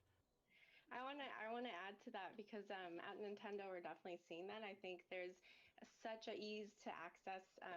There's more accessibility to tools and technology now, and so a lot of the smaller developers are able to self-express and really create unique experiences that they want to do. And at Nintendo, we definitely discussed about, okay, how do we define indies? Like, what does that mean? And ultimately, we decided, let the indies, let our partners decide if they identify as indies, and how do they want to represent indies. And we're just here to really support and amplify their message. And if you look at our Indie World showcases, it's really intentional, where we let the developers talk. They're like the superstars of our showcases. And they're the ones who are on camera, and they're the stars of the show, and they get to tell their stories with their own voices. Do you feel that having the Nintendo Switch and the graphics style that's popular in the games, and just the wealth of indie titles that are available on the platform, is due to the platform itself, or to the audience that you have, or your connection with those developers? Yeah, I think we want our content to reflect our audience, and our audience is all genders, all ages. They have all the different tastes in games, and they're from all over the world. And so at Nintendo, we always talk about diversity and innovation. Like, those two words come out all the time. And we have indie teams based in Europe and Japan and the US and elsewhere. And we all have an equal voice. It's truly global when we think about, okay, what do we want to showcase through our campaigns? And so we want to make sure that our global teams have equal voices, and the content reflect our audience. Absolutely. Michelle, I know that Freedom Games publishes many games from small developers. Do you see those developers, though you're publishing them, as indies, and do they identify as indies themselves? Yeah, most of our developers really do identify as indie. And then I want to say the indie space has evolved a lot over the years. There's a lot of competition in that space now, too. But yeah, we have our developers all over the world. They're in Europe, they're in Southeast Asia, a little bit all over the place, and they're very passionate about their games. And we find them kind of everywhere. They're not really, you can't find them in a specific place anymore. They're just the kid you met at the grocery store that has this amazing game you never heard about until now, or whichever. It's everywhere now. And like Eriko said, it's so easy to make games now. Great games. So there's a lot more competition. There's a lot more great games coming out, and it's interesting to see where the space will continue to go over the years. But yeah, we are focusing on that. We have a robust catalog coming out over the next year and a half and going forward as well. Awesome. Well, I certainly look forward to that. Edmund, I know that many people consider Binding of Isaac to be a genre-defining success. Do you see indies in their role to explore new mechanics, genres, and storytelling approaches as, something that truly defines indies and their freedoms? For me, the thing that really defines indies is the ability to take complete, financial risk when it comes to themes and topics and gameplay and everything. Like doing something that a large company wouldn't be able to do because they couldn't invest multi-millions of dollars in a project that wasn't comparable to something that exists. And that's the way all big business works. It's stupid to take a risk with that much money. So it makes perfect sense. It's like, no, it's just the way it works. But if you're a small team of a handful of people and your budget's basically your rent, you can do whatever you'd like to do. And you could make a new genre, like Among Us. It's like you can take big risks and you can do what you want. And that's the beauty of complete independence. You can try to avoid the urge to appeal to a majority. Ed Catmull speaks of the concept of the ugly baby and the hungry beast. And the hungry beast being a large company that needs to keep churning and making money in order to employ all of the people that it has working at it. Whereas the ugly baby is a brand new idea that's strange and unpolished, and it needs to be protected to see if it can grow into a beautiful swan or a beautiful indie game. Do you feel like indie studios are particularly good at taking care of ugly babies? And do you have any advice for someone who might have this idea of their own and how to initially vet that idea to see if it's worth bringing into production? I think one thing that indie games do really well, again, we let our partners identify, but they put their heart and soul into it, right? They have a vision, they have a story they want to tell. They don't really care. It's about what they want to create. They have a vision, and that's what creates a magic. And for Nintendo, as long as that puts a smile on someone's face, for us, we're really excited about that. For me, recently, it was a short hike. I am a mom of two, and I'm super busy all the time and exhausted at the end of the day. And so when I get to put that on and relax and, fly around the island, it's cute, adorable characters. And I even shed a tear. I won't spoil it for people, but, that's a great indie game for me. And so I think that's the magic of indie games. Michelle, how does Freedom Games evaluate these initially unproven mechanics and ideas? The developers are extremely passionate about the game. That kind of weighs a lot into it as well. I came from an indie background too. If you didn't live, eat, and sleep what you were selling, it wasn't going to work. So a lot of our indies are kind of the same, but more in a more healthy scenario now. That's something that we consider too. But basically, Triple I is all about passion. It really is, and that's what kind of differentiates it from some other titles or genres is passion, I would say.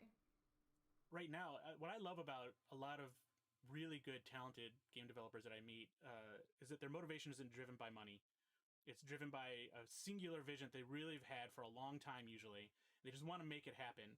and it gets so infectious when you hear it that you suddenly get caught up in it and you want to make it happen.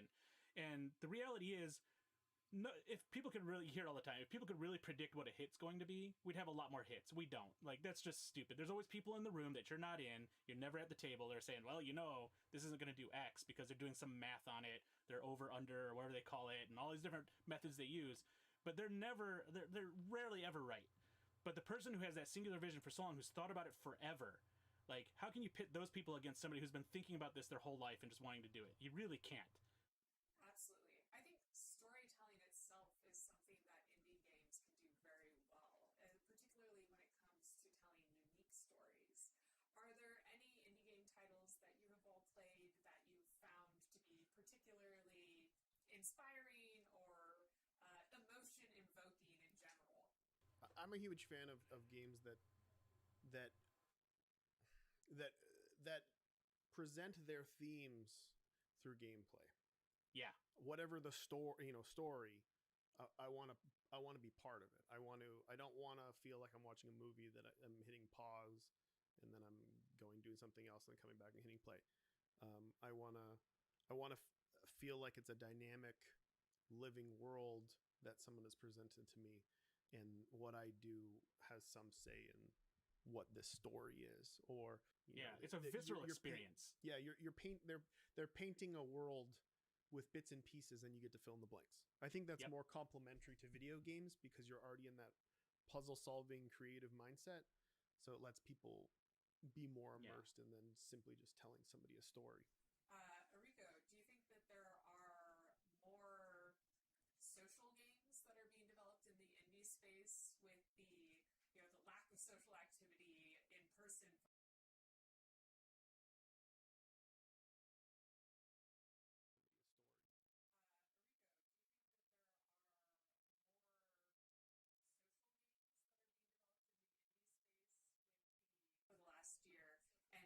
The success of games like Among Us. There's just so many people who love different games. So Among Us has been explosively successful on our platform, and Nintendo was super excited to have it on our platform. Our audience loved it.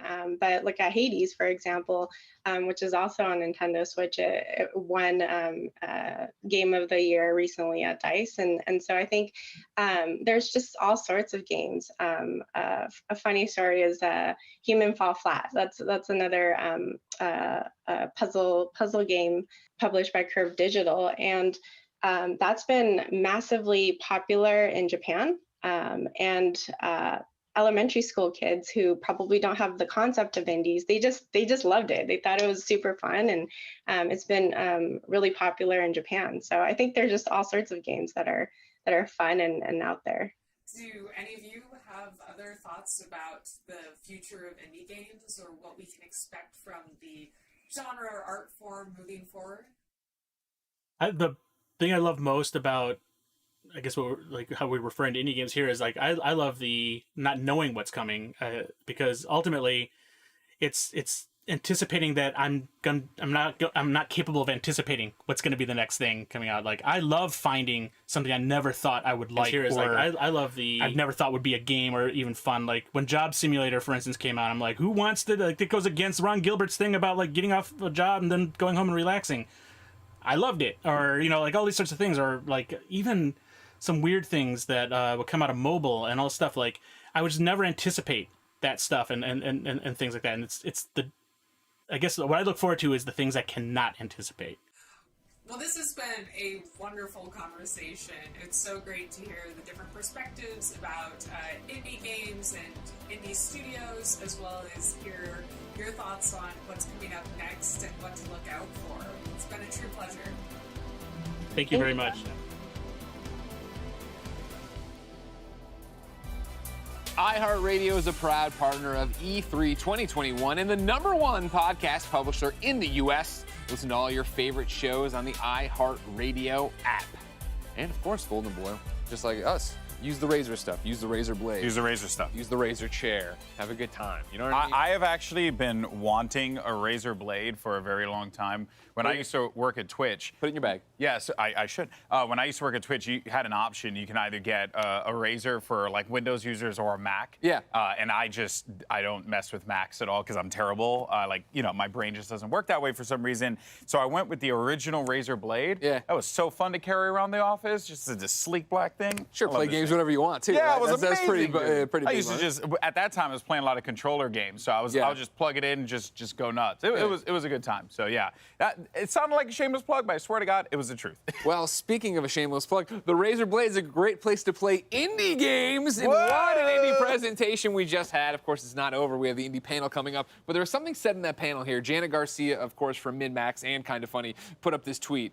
That's the beauty of independence. You can try to avoid the urge to appeal to a majority. That was Ed McMillan on that panel right there. So good. I think that is the power of indie games, and especially as we're here at E3 talking about the biggest of big AAA games, but also spotlighting so many small indies is, you can take more chances as a small studio. It's vital to highlight the independent games business as a whole because there's so much diversity there, and just in the games that they're delivering, top to bottom. You can ram off like a few names like off the top of your head, but for me, one independent game that I discovered that I fell in love with was Moonlighter. Oh my God, yes. I love that game so much. And I found it out on a whim because I was playing another independent game. I think it's Momodora, I believe was on the Switch. Great game. And I was like, man, I'm looking for something else. And, I finished that one and I found Moonlighter. And oh my goodness, it just stole me. It captured my heart. Love that game. And I wouldn't have found that, if someone just, take that to a AAA studio or something like that. Totally, and that's the thing right now is there are so many indies, it's impossible to keep up with all of them, right? And that's, Moonlighter was the exact same thing. My job, of course, every day is to talk about video games, review video games, preview video games, and I didn't know about Moonlighter until somebody on our subreddit was like, this is a great game, you need to play it. 100%. And that's why I think it's so powerful that E3 keeps doing indie showcases, ladies and gentlemen. So let's get back to game reveals. Yeah. We know why we're here, we know why you're there, so without further delay, here are some of the hottest indie titles set to come your way soon.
been a long time, Michael.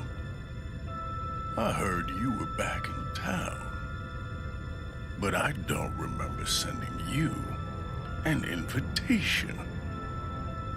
I'd kill you myself. But where's the fun in that? No, Michael. I'm gonna roll out the red carpet for you.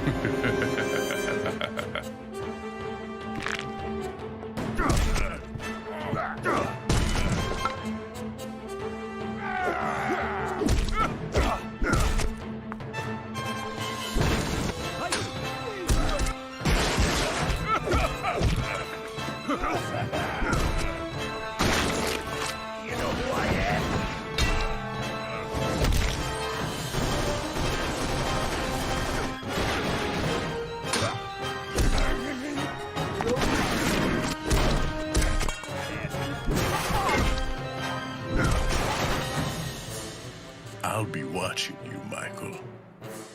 Good luck, old friend.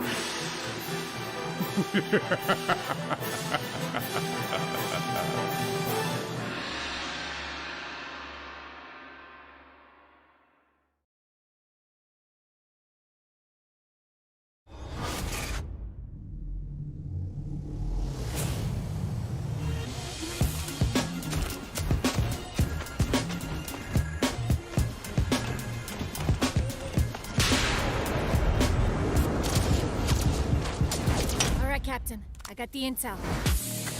Good. Now take it to the uplink.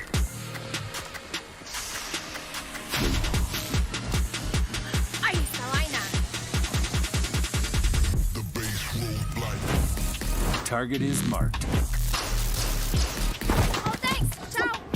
So, remind me, what's the deal with this intel? I guess I'll kill you now. The drone is down. The drone is mine.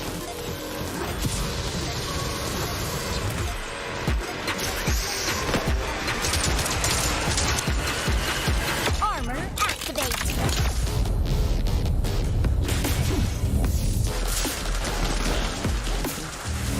You are safe with me. Connection established. Execute protection mode. All right, I'll download the data. Now, you know what to do. Toretta, soldiers, we need you here. Keep your wig on tech. I'm all over it.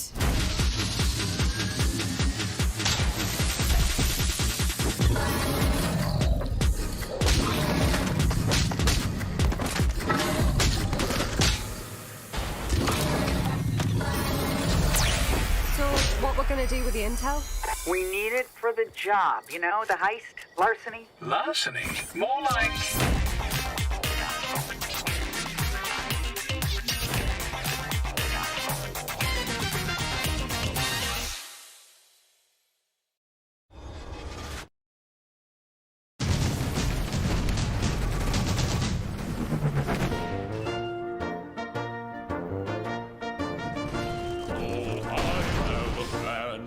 most ingenious plan to end this war too sweet and straight away. So I asked to see the general, but the sergeant told me no. He said in the trenches where you're meant to stay. I said, dear sergeant, pardon me, I see that I've made you upset, but let me tell you my plan to save the day. Oh, let's try being a little nicer. Let us all agree to disagree. Why don't we send some flowers to the Kaiser, and then we'll all be home in time for tea. Oh, let's try being a little sweeter. You catch more flies with honey, don't you see? If the brass would change their tone, then we could all go home. But the generals never listened. The generals never listened. The generals never listened to me.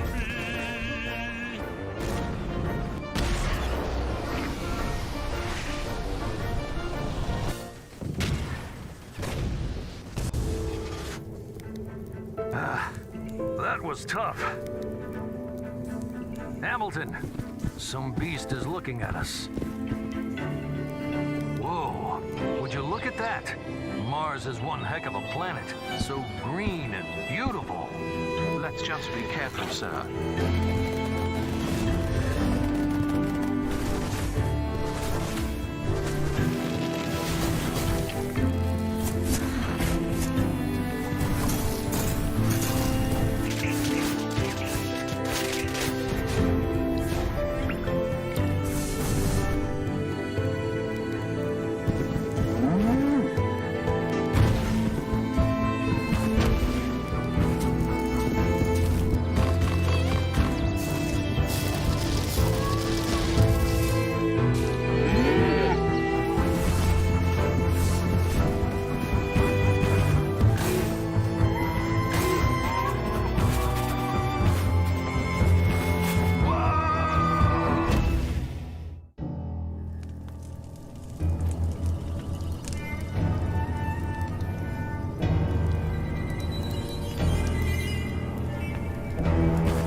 Game developers are creative, passionate, and driven. We tackle new technologies and overcome many challenges in the pursuit of our creative vision. At the IGDA, it is our mission to support and empower all game developers around the world. We provide community, mentorship, research, knowledge, and best practices. We're here for you when you need it, so you can advance your career while keeping your health. Join us and help make our industry a better place for all of us, now and in the future. Help make a difference and join the IGDA.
what are you really made of? That music got me hyped, huh? I was like, okay, I'm here for it.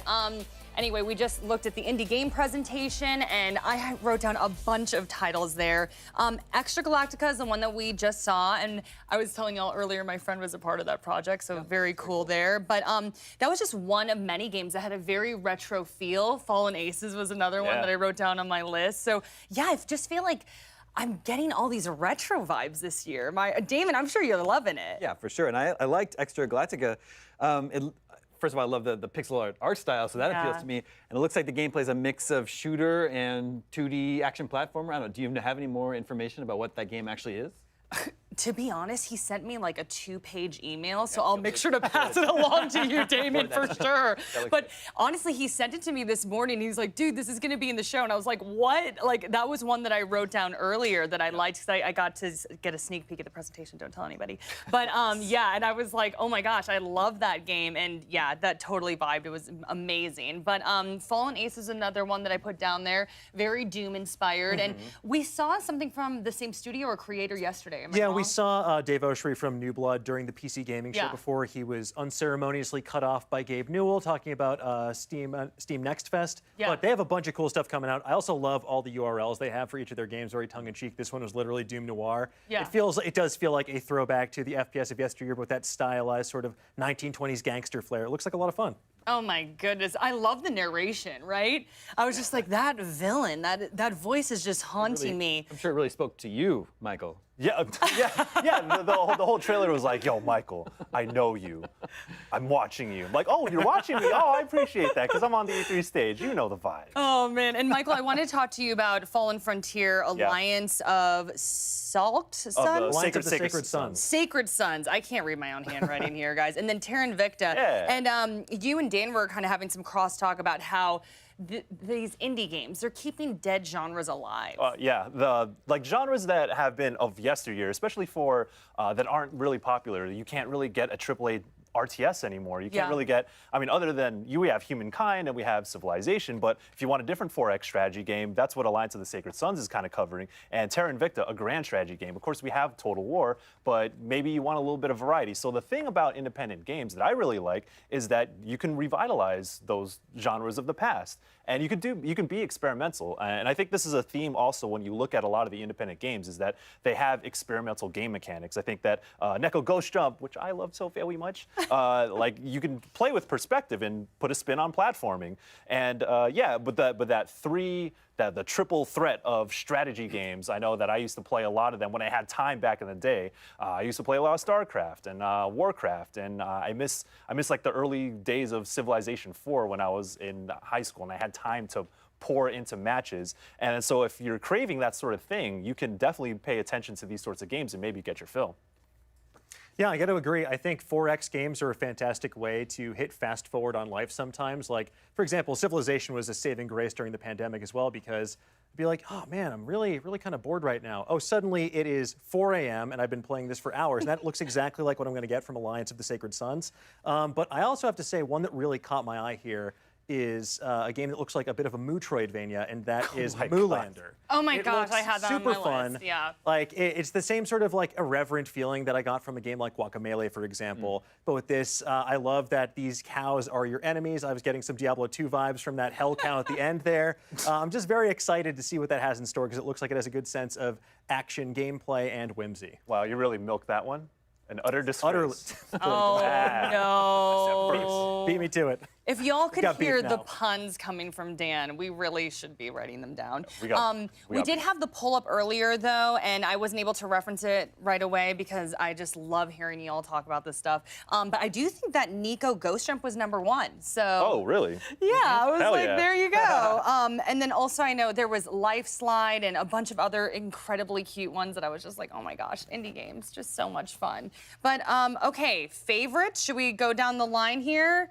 Damon, what you picking? I see the wheels turning. I mean, they were coming fast and furiously. Yeah. I know people like Fallen Aces. I got to give a shout out to Toy Soldiers HD. I reviewed the original Toy Soldiers for IGN way back in the day, and that's like a tower defense game that you're kind of take the action right down to the ground. It's built in 3D space, so it's really cool to see that game making a comeback.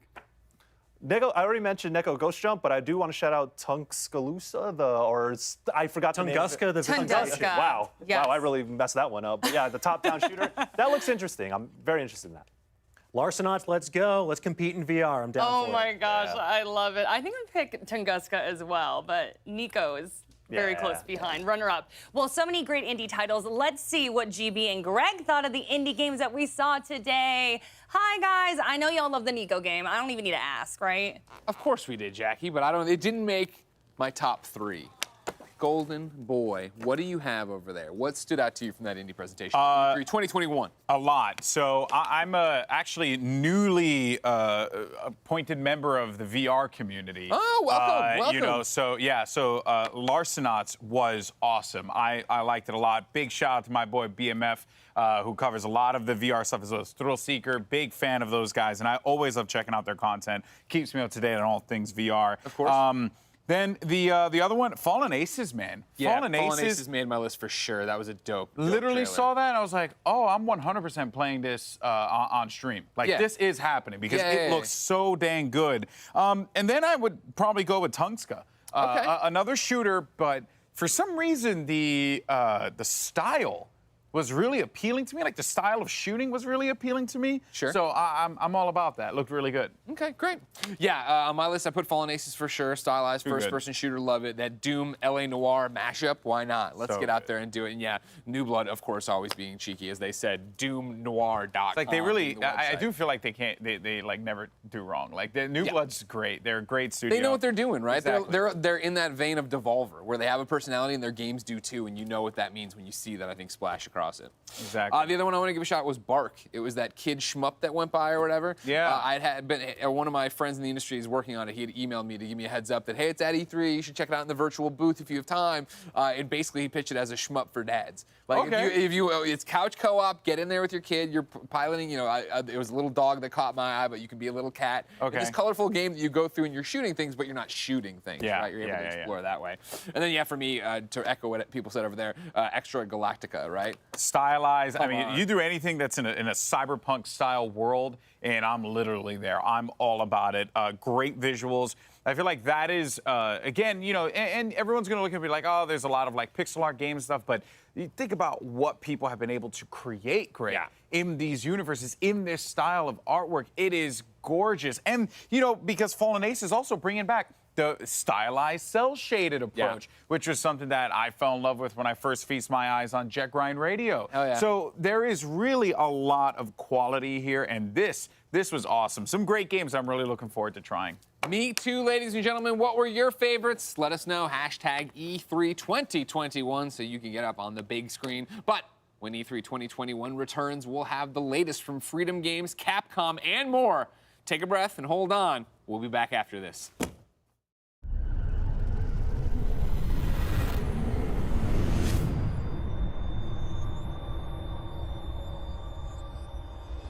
IGN Summer of Gaming has officially partnered with the ESA for E3 2021. IGN Summer of Gaming is now all summer long. From major press conferences and announcements at E3 2021 to the IGN Expo with exclusive gameplay and reveals to exciting first looks at the hottest new games and in-depth developer interviews, IGN Summer of Gaming has it all. IGN Summer of Gaming begins right now.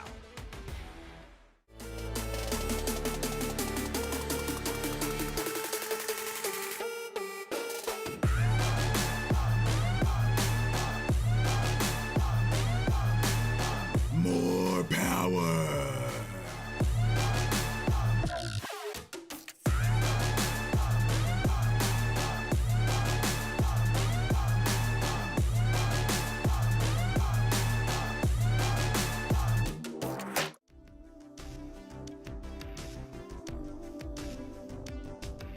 There's definitely some kind of vibe that has built up over the years that, like, it's okay to be mean in a game. And I think that's got to change. We've all had bad days. We all get rolled because it's the same, like, 12-year-old cranky 90s on us in the Fortnite lobby, and we can't build as quick, and he just builds a Taj Mahal and then just, drops down on you and you're angry. I get it, but I don't think we should all be okay with just accepting, like, oh, this is how people talk on this video game. Like, that is not okay. There's a difference between conflict and dialogue. When you're having a conversation, you don't have to agree. When it's becoming something that's toxic, right, there's no respect. it's a social contract you enter into as a human when you walk out your front door. That is that you will act with decency. And it follows that this would also be imposed online. And it's easier to just say, oh, mute your mic or don't say anything, but no, do better. We just shouldn't foster an environment where saying something bad is okay. It should never be okay. It should never be on the receiver to grow thicker skin. Having other people in the community that have gone through that and that you can connect with is probably the most therapeutic, helpful part. Find those people that you connect with and have that support group. I think just pushing a positive environment is a good place to start. If you see something, say something. I think it starts with all of us standing up. I don't know, it just feels like the right thing to do, to speak loudly about things that really matter. I think over the years, the space has become a lot more welcoming, a lot more open. There's such an overwhelming presence of like positivity and acceptance and diversity, and great strides are being made, but I also think that like more can be done from us as the people that like to play them to make sure that that happens. Keep playing because you love the game, and no one should be able to take you from what you love. What's up, everyone? I'm Stella Chung, and in today's fix, Starfield makes a splash at the Xbox and Bethesda showcase, Halo Infinite gets a release window, and we finally know when you can go on ball runs again in Diablo 2 Resurrected. This is your daily fix.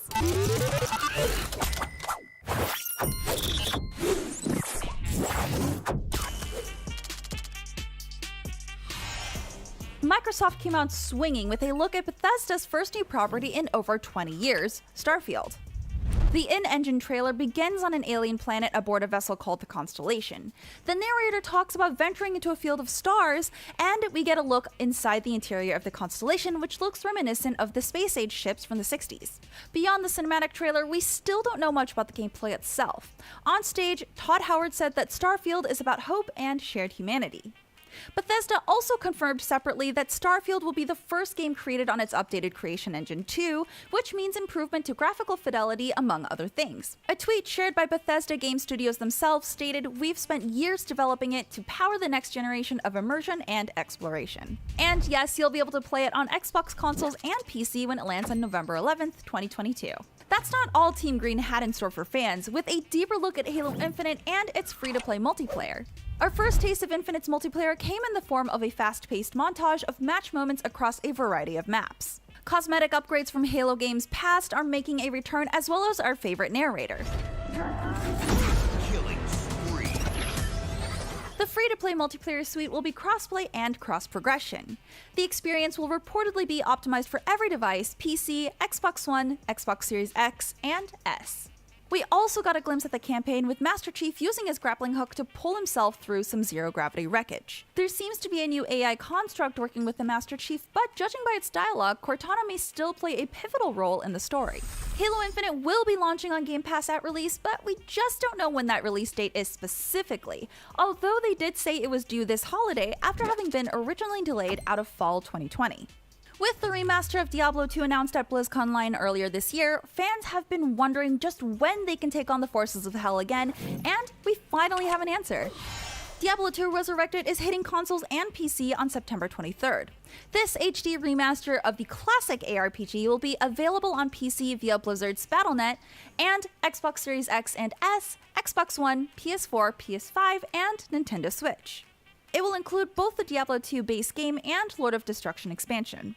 This follows a playable alpha in April, which looked pretty impressive. Despite a few changes, Blizzard is trying to stay true to Diablo 2's roots. If that isn't enough fire and brimstone for you, the remaster will be available standalone or as a part of a bundle, the Diablo Prime Evil Collection. This comprehensive collection contains the Diablo 3 Eternal Collection, which includes Diablo 3, the Reaper of Souls expansion, the Rise of the Necromancer content pack, and a few cosmetic goodies. Pre-orders are available now, and don't forget to pick up Wurt's leg so you can open that portal to the Chaos secret level. With E3 now in full swing, are there some games you're still looking for? Did Microsoft blow your mind? Let us know. I'm Stella Chung, and that was your Daily Fix. Now that you're all caught up on the news, be sure to check out the rest of our E3 coverage on YouTube, across social media, and even on your smart TV. Download the IGN app on all of your mobile devices, subscribe to the Daily Fix on Snapchat, and for all things, everything else, IGN.com.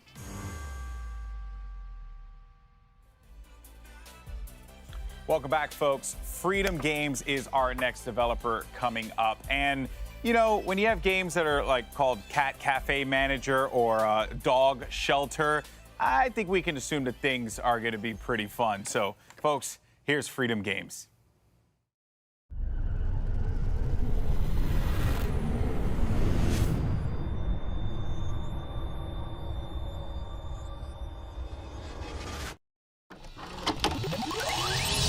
I decided, you know what, I've dabbled in indie games. I'm going to give this one last shot. Let's just make a game. It felt like jumping to the deep end. I realized that making games is like a real thing that you can do. It's just so, that's the word, is liberating. We owned this project. We just want to make a fun game. You have an idea of what the vision of it looks like, but then it actually coming out the other side looking like that, it's pretty rare.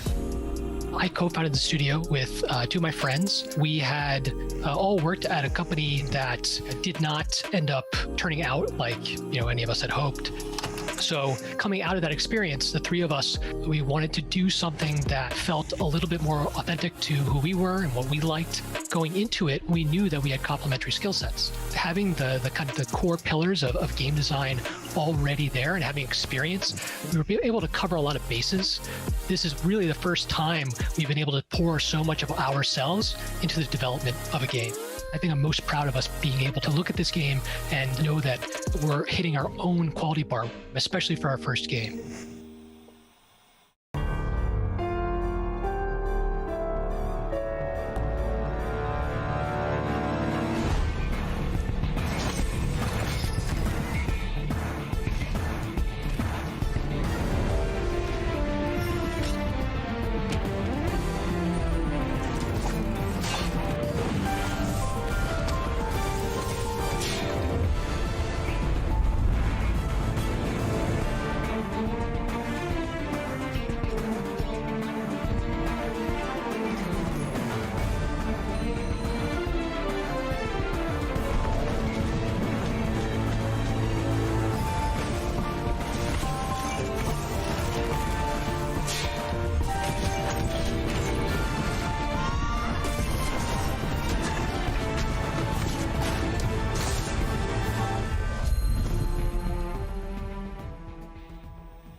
You think you know everything, and then at some point you go, oh wait, we didn't know how to do that part. Well, I guess we got to figure it out. The four of us who started the studio worked in AAA. I left to go start making indie games. So we took that opportunity to kind of use our old friend group and our old expertise to start up the Wandering Band. And it was the first time that all of us felt complete creative control. That was fun. It was a challenge. It was also scary at the beginning. On a AAA team, you have technical artists and a dozen animators. I think the biggest challenge for us was trying to learn new skills and new parts of the game development process without ever doing it before. But I wouldn't trade it away. I think it's the creativity and the creative freedom is totally worth it.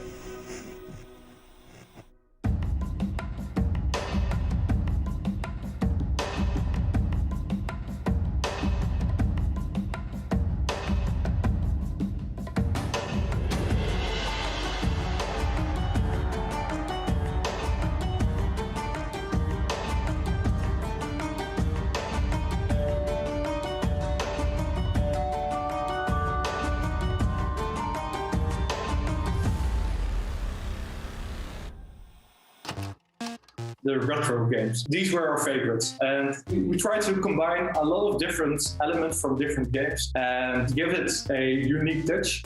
A shout out to our community. They helped us translate the demo. They helped us get out the word. The demo has been played over 1 million times. It's just great to get a community like that. They helped us make Corman what it is.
I had lived in Kyoto for a while where I'd gone to a cat cafe, and it was such a surreal experience for me at the time. So we sat down and we prototyped Cat Cafe Manager. When you're petting a cat, I don't know what it is, like endorphins that are being released, like the good feeling that you get from that, we kind of wanted to put in the game. We live in a time that's like pretty stressful and out of control in a lot of ways. So for us, it's very important that you sort of get a cozy feeling when you get introduced to the game. Just making the cat cafe of your dreams.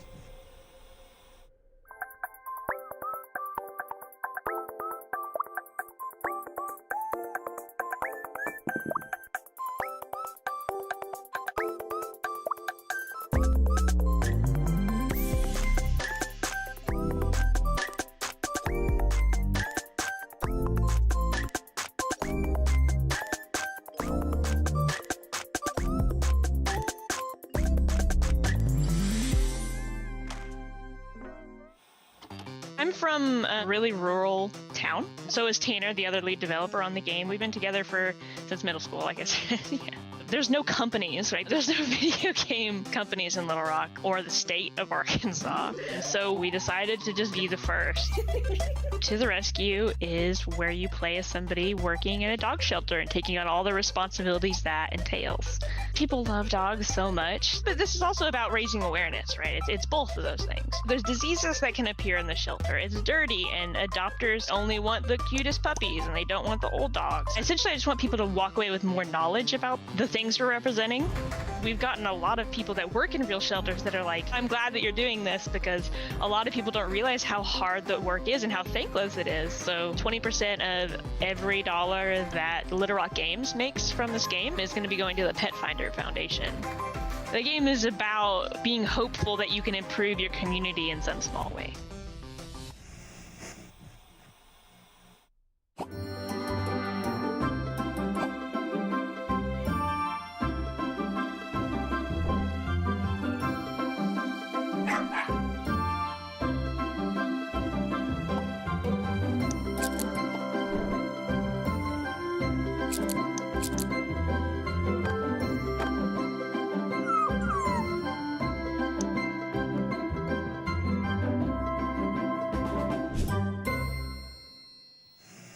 I first started getting into games probably about 7 or 8 years old, tinkering around with game engines. I started putting games on the web, flash games and things like that. I always liked the idea of really silly deaths, characters getting blown to bits in like a cartoony way. It's usually an area of frustration, but when you can see your character's head just flying off and blood's going everywhere, it's like you just got nothing but humour there. Sure gonna feel bad in the morning. I come up with the idea of having like a Ninja Warrior / Total Wipeout death competition. I was actually working 2 jobs at the same time as developing the game. I'd have all these fantastic ideas while I was there. You know, I'd be on the checkout just thinking about Slaughter League, and then by the time I get home, I'd just like, we ended up deciding that it would be best if I worked full-time on the game. This game, it sounds corny, but it's changed my life in that way, whereas no other game had before. It's just flipped my life to where I want it to be. So to finally be able to do this as a job is just insane. I love it.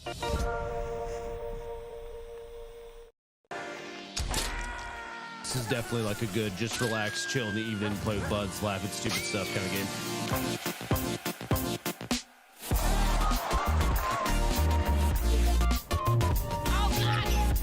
Oh, this is sick. Yeah! What is that? Oh, Jesus! It's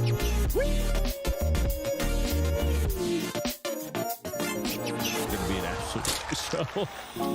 I was pretty laid back in college. I did just fine, but I worked on Dark Deity. I didn't work on my own work.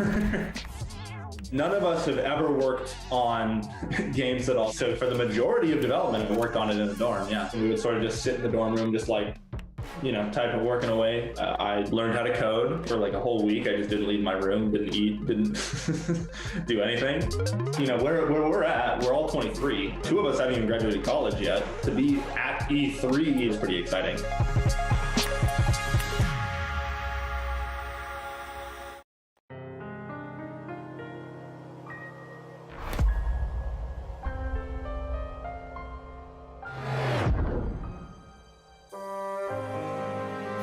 Whenever you need me,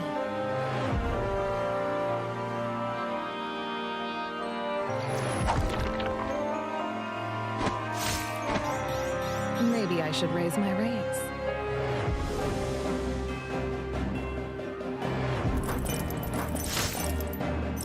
I failed my people.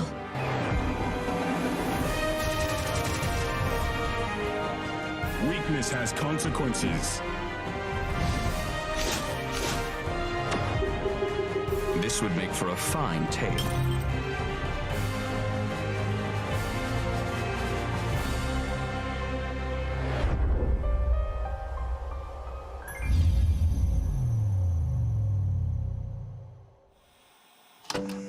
I've always thought that I would be good at making video games. My mom just sent me a picture of a drawing I did when I was like 8, titled My Own Game. I was diagnosed with Asperger's autism as a child, and I basically kind of just told myself, nah, there's no way I could be in management. But through therapy as a child and then continuing my own efforts, I overcame it. Now I'm doing my dream, doing something I thought I couldn't do. Through this process, I've really learned how valuable people are. There's 20 people on the team. I'm just one of them. And I'm hoping to convey some of that through the game's narrative. You have to have growth and you have to have progress. So for us, with One Lonely Outpost, loneliness helps highlight the value of connection. This is actually a really good one, and it's nice to hear. It's a good game. I've watched some of them when I was getting my tea. We might do another hour and then we'll end it.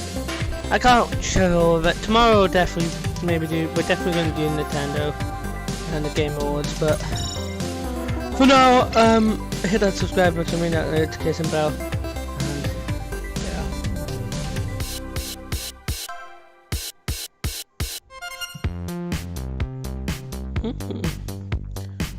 It's a good mini one.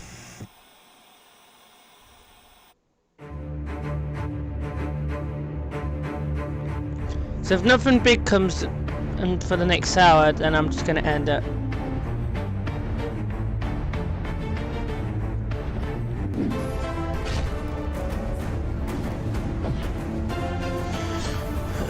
I wanted to see if my theory...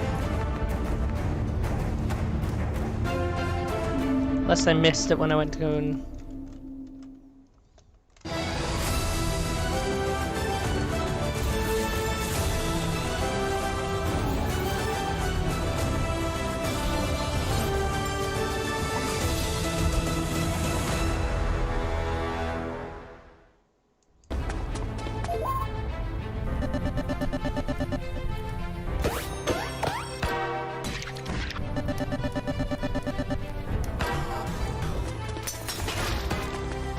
Oh my god.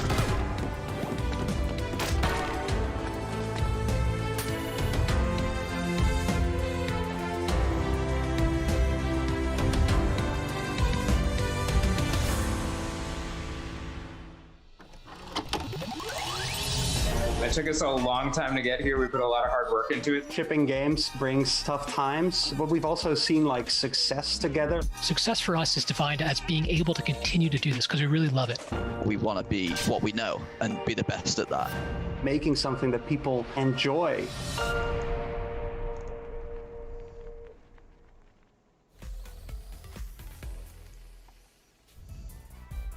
Thank you, these Freedom guys Games, for that showcase. Passionate, diverse, different, unexpected, Damon. That's what I would call it.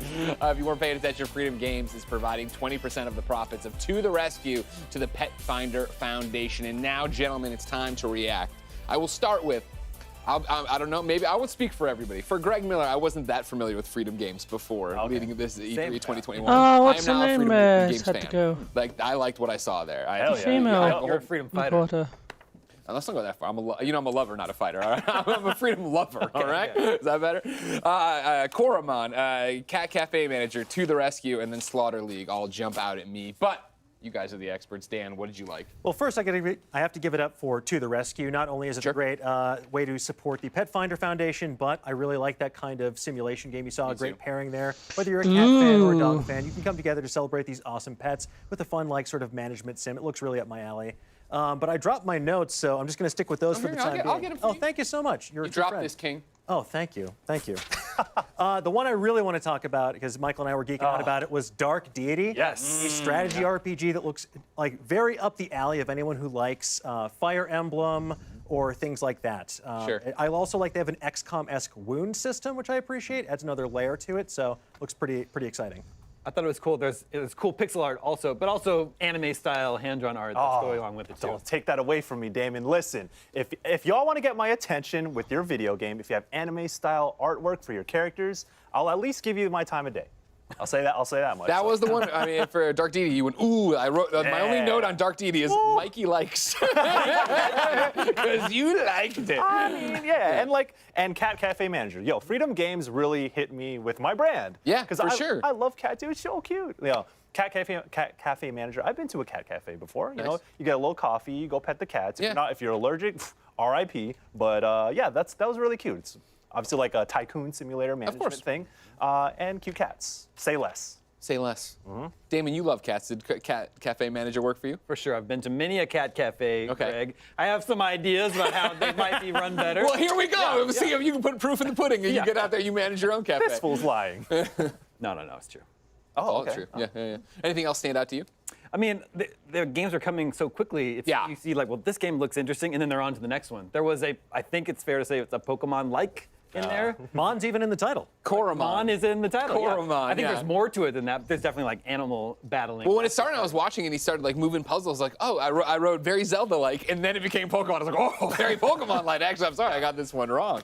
As you can see, ladies and gentlemen, right now you can get out there and vote, no matter which platform you're watching. E3 2021. Yeah, there's a lot of good right ones. Now. There's good ones, some bad ones. Is winning narrowly with 32%. Right behind it, Koromon with 26%, and then Dreamscaper with 19%. Remember, no matter where you are watching, you can put it into your chat of choice. And if you want to just roll down your window and yell, somebody else will jot it down, and we'll figure out how to tally it up there, right? Yes, Thank sir. you. Another thing that extension from the Indie Showcase that we saw, like a lot of experimentation. Exactly. Yeah. Yeah. Even though we saw some things that are kind of like, oh, that reminds me of this. That reminds me of Fire Emblem. That reminds me of Pokemon. They're still putting their spin on it, and like I like to see those kinds of things in those games. Everyone has an inspiration, so it's like I want to make the game. Like make something similar to the game that I love. So it's all this evolution. I mean, like think about One Lonely Outpost, for example. You know, we were joking around like, oh, Space Dew Valley, because it does look Stardew Valley inspired, which in turn is inspired by Harvest Moon. So there's a lot more that you can do with this kind of genre, this type of game. No one really gets to be sort of the be-all, end-all of that category or genre, and I'm excited to see what they can offer here. So it's nice to see a lot of these indie developers wearing their influences on their sleeve. I was really excited about Slaughter League, for example. It looks like that kind of competitive madcap fun of a game like Fall Guys, for example, but with the kind of murdery chaos you'd expect from like a Smash TV or like a, I'm blanking on the name right now, Meat Boy. Oh, yes. And it's funny you mentioned Meat Boy, right, in the panel before, where they were doing the indie games conversation. Ed McMillan talked about the fact that the power of indies is that you don't have to appeal to the mainstream. And I think that's why this one stands out in terms of a conference so far, and we can all find something else to hone in on, right? Where it's like, I don't know if To the Rescue, a realistic, sim about running a rescue operation for dogs and cats would stand out or make sense for a big publisher who has to get a big return on their investment. But for this team here that wants to do a dog shelter and wants to have this stuff and wants to get profits out there to people and help, it's great. It's smart of Freedom Games to, in addition to showing trailers or gameplays for the games, to actually put the creators in front of the camera as well. Indie games can be so much more personal. It's so much more one person's vision or a very small team's vision. Totally. Yeah, one of the things I loved about it when you were watching their To the Rescue is they showed them at PAX, right? And if you've never had the chance to go to a PAX, I urge you to do it and then go to the Indie Mega Booth when you can go to things again. Because getting to sit there and get a demo from somebody like, oh, what do you do in the game? You're like, oh, I make the game. It's the most personal way and the best way to get it. Ladies and gentlemen, when we return, our friends at VENN will give us a special edition of their series Origin Stories featuring 100 Thieves founder and CEO Nadeshot. That and more after this. I always really appreciate queer narratives, trans narratives, gender diverse narratives. Tell Me Why by Don't Nod, with a trans character as one of the main characters, is huge. I can't recall many, if any, main characters that are trans that are playable. Being someone who identifies as non-binary, seeing someone that is proudly trans represented in a game is just so incredible to me, because it shows that not only game developers, but the world is seeing these narratives as important things and stories to tell, because games are just another way of telling stories. That's true. That's true. Twitter. See, there's not much today. Today's a bit of a hiatus day, and we thought we were going to get some GTA 6 announcement, but that did not really happen. It's happening all around us. We don't know what tomorrow will bring, but we know our broadband network will be ready. Because we're building it right now. It's more reliable, more secure, and 10 times faster than today. 10G will power America's digital future. 10G? We're ready for what's next. Are you?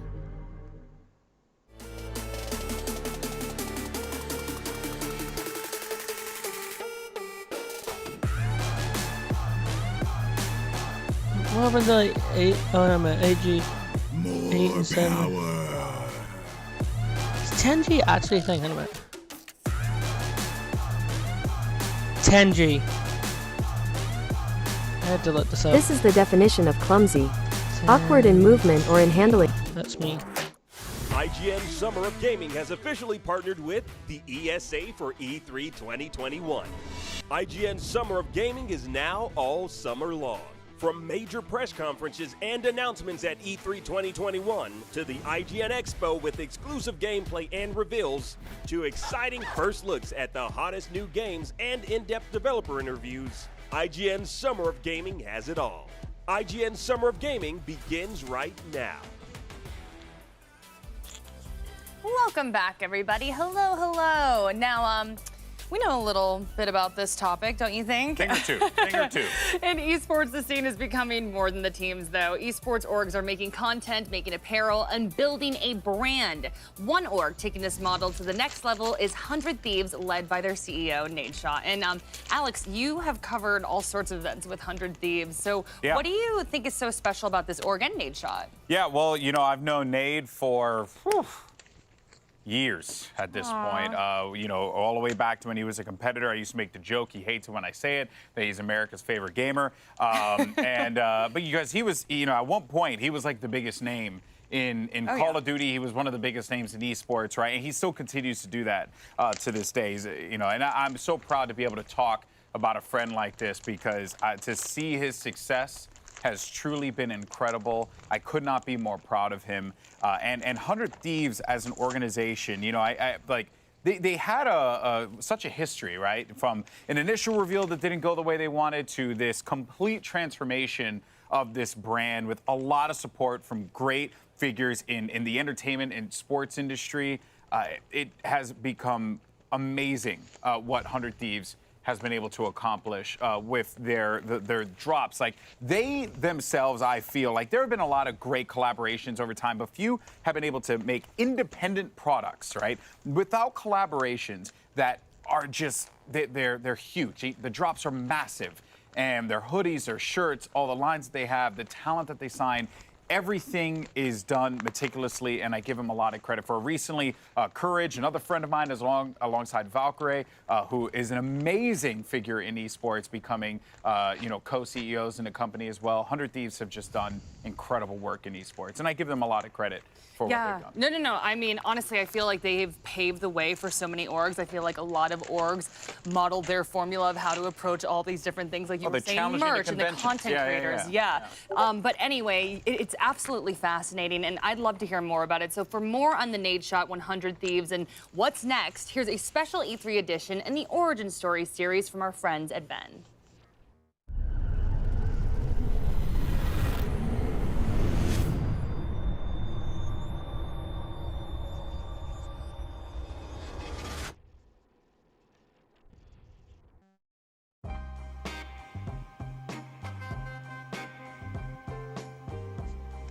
My name is Hector Rodriguez, but you might know me as Hex. I know a lot of people in gaming and esports, and I will be bringing them into the studio to share their origin stories. 3 words that best describe you. Optimistic. Introspective. Whoa, you just put me on the spot like that. It's really about cracking the code. And that's the same approach that I had with FaZe Clan, right? It's like, here's this thing that is so special that nobody knows. When I walked into the job, this is sacred space. I am a guest here. I'm here to try and help align things, motivate, set new visions, get more people involved. I didn't start it, I didn't create it. You know, this has to be a very respectful entry into this party. I'm like, yo, what do you want from me? Yeah. We were 3 years in 4 months. Yeah. And people are talking about, yo, why have you won a championship? You know how f***ing hard it is to win in League of Legends? Join us on VENN for new episodes, behind-the-scenes moments, and much, much more. Esports is 1,000% going to contend with traditional sports in viewership, which means dollar bills, y'all. Origin stories. Hi, Matt. How you doing? Let's do me a favor. So what's going to happen is Hector will introduce you. Yeah. You'll sit down. You better give me the best introduction I've ever had. wait to give you the intro. The prodigal son.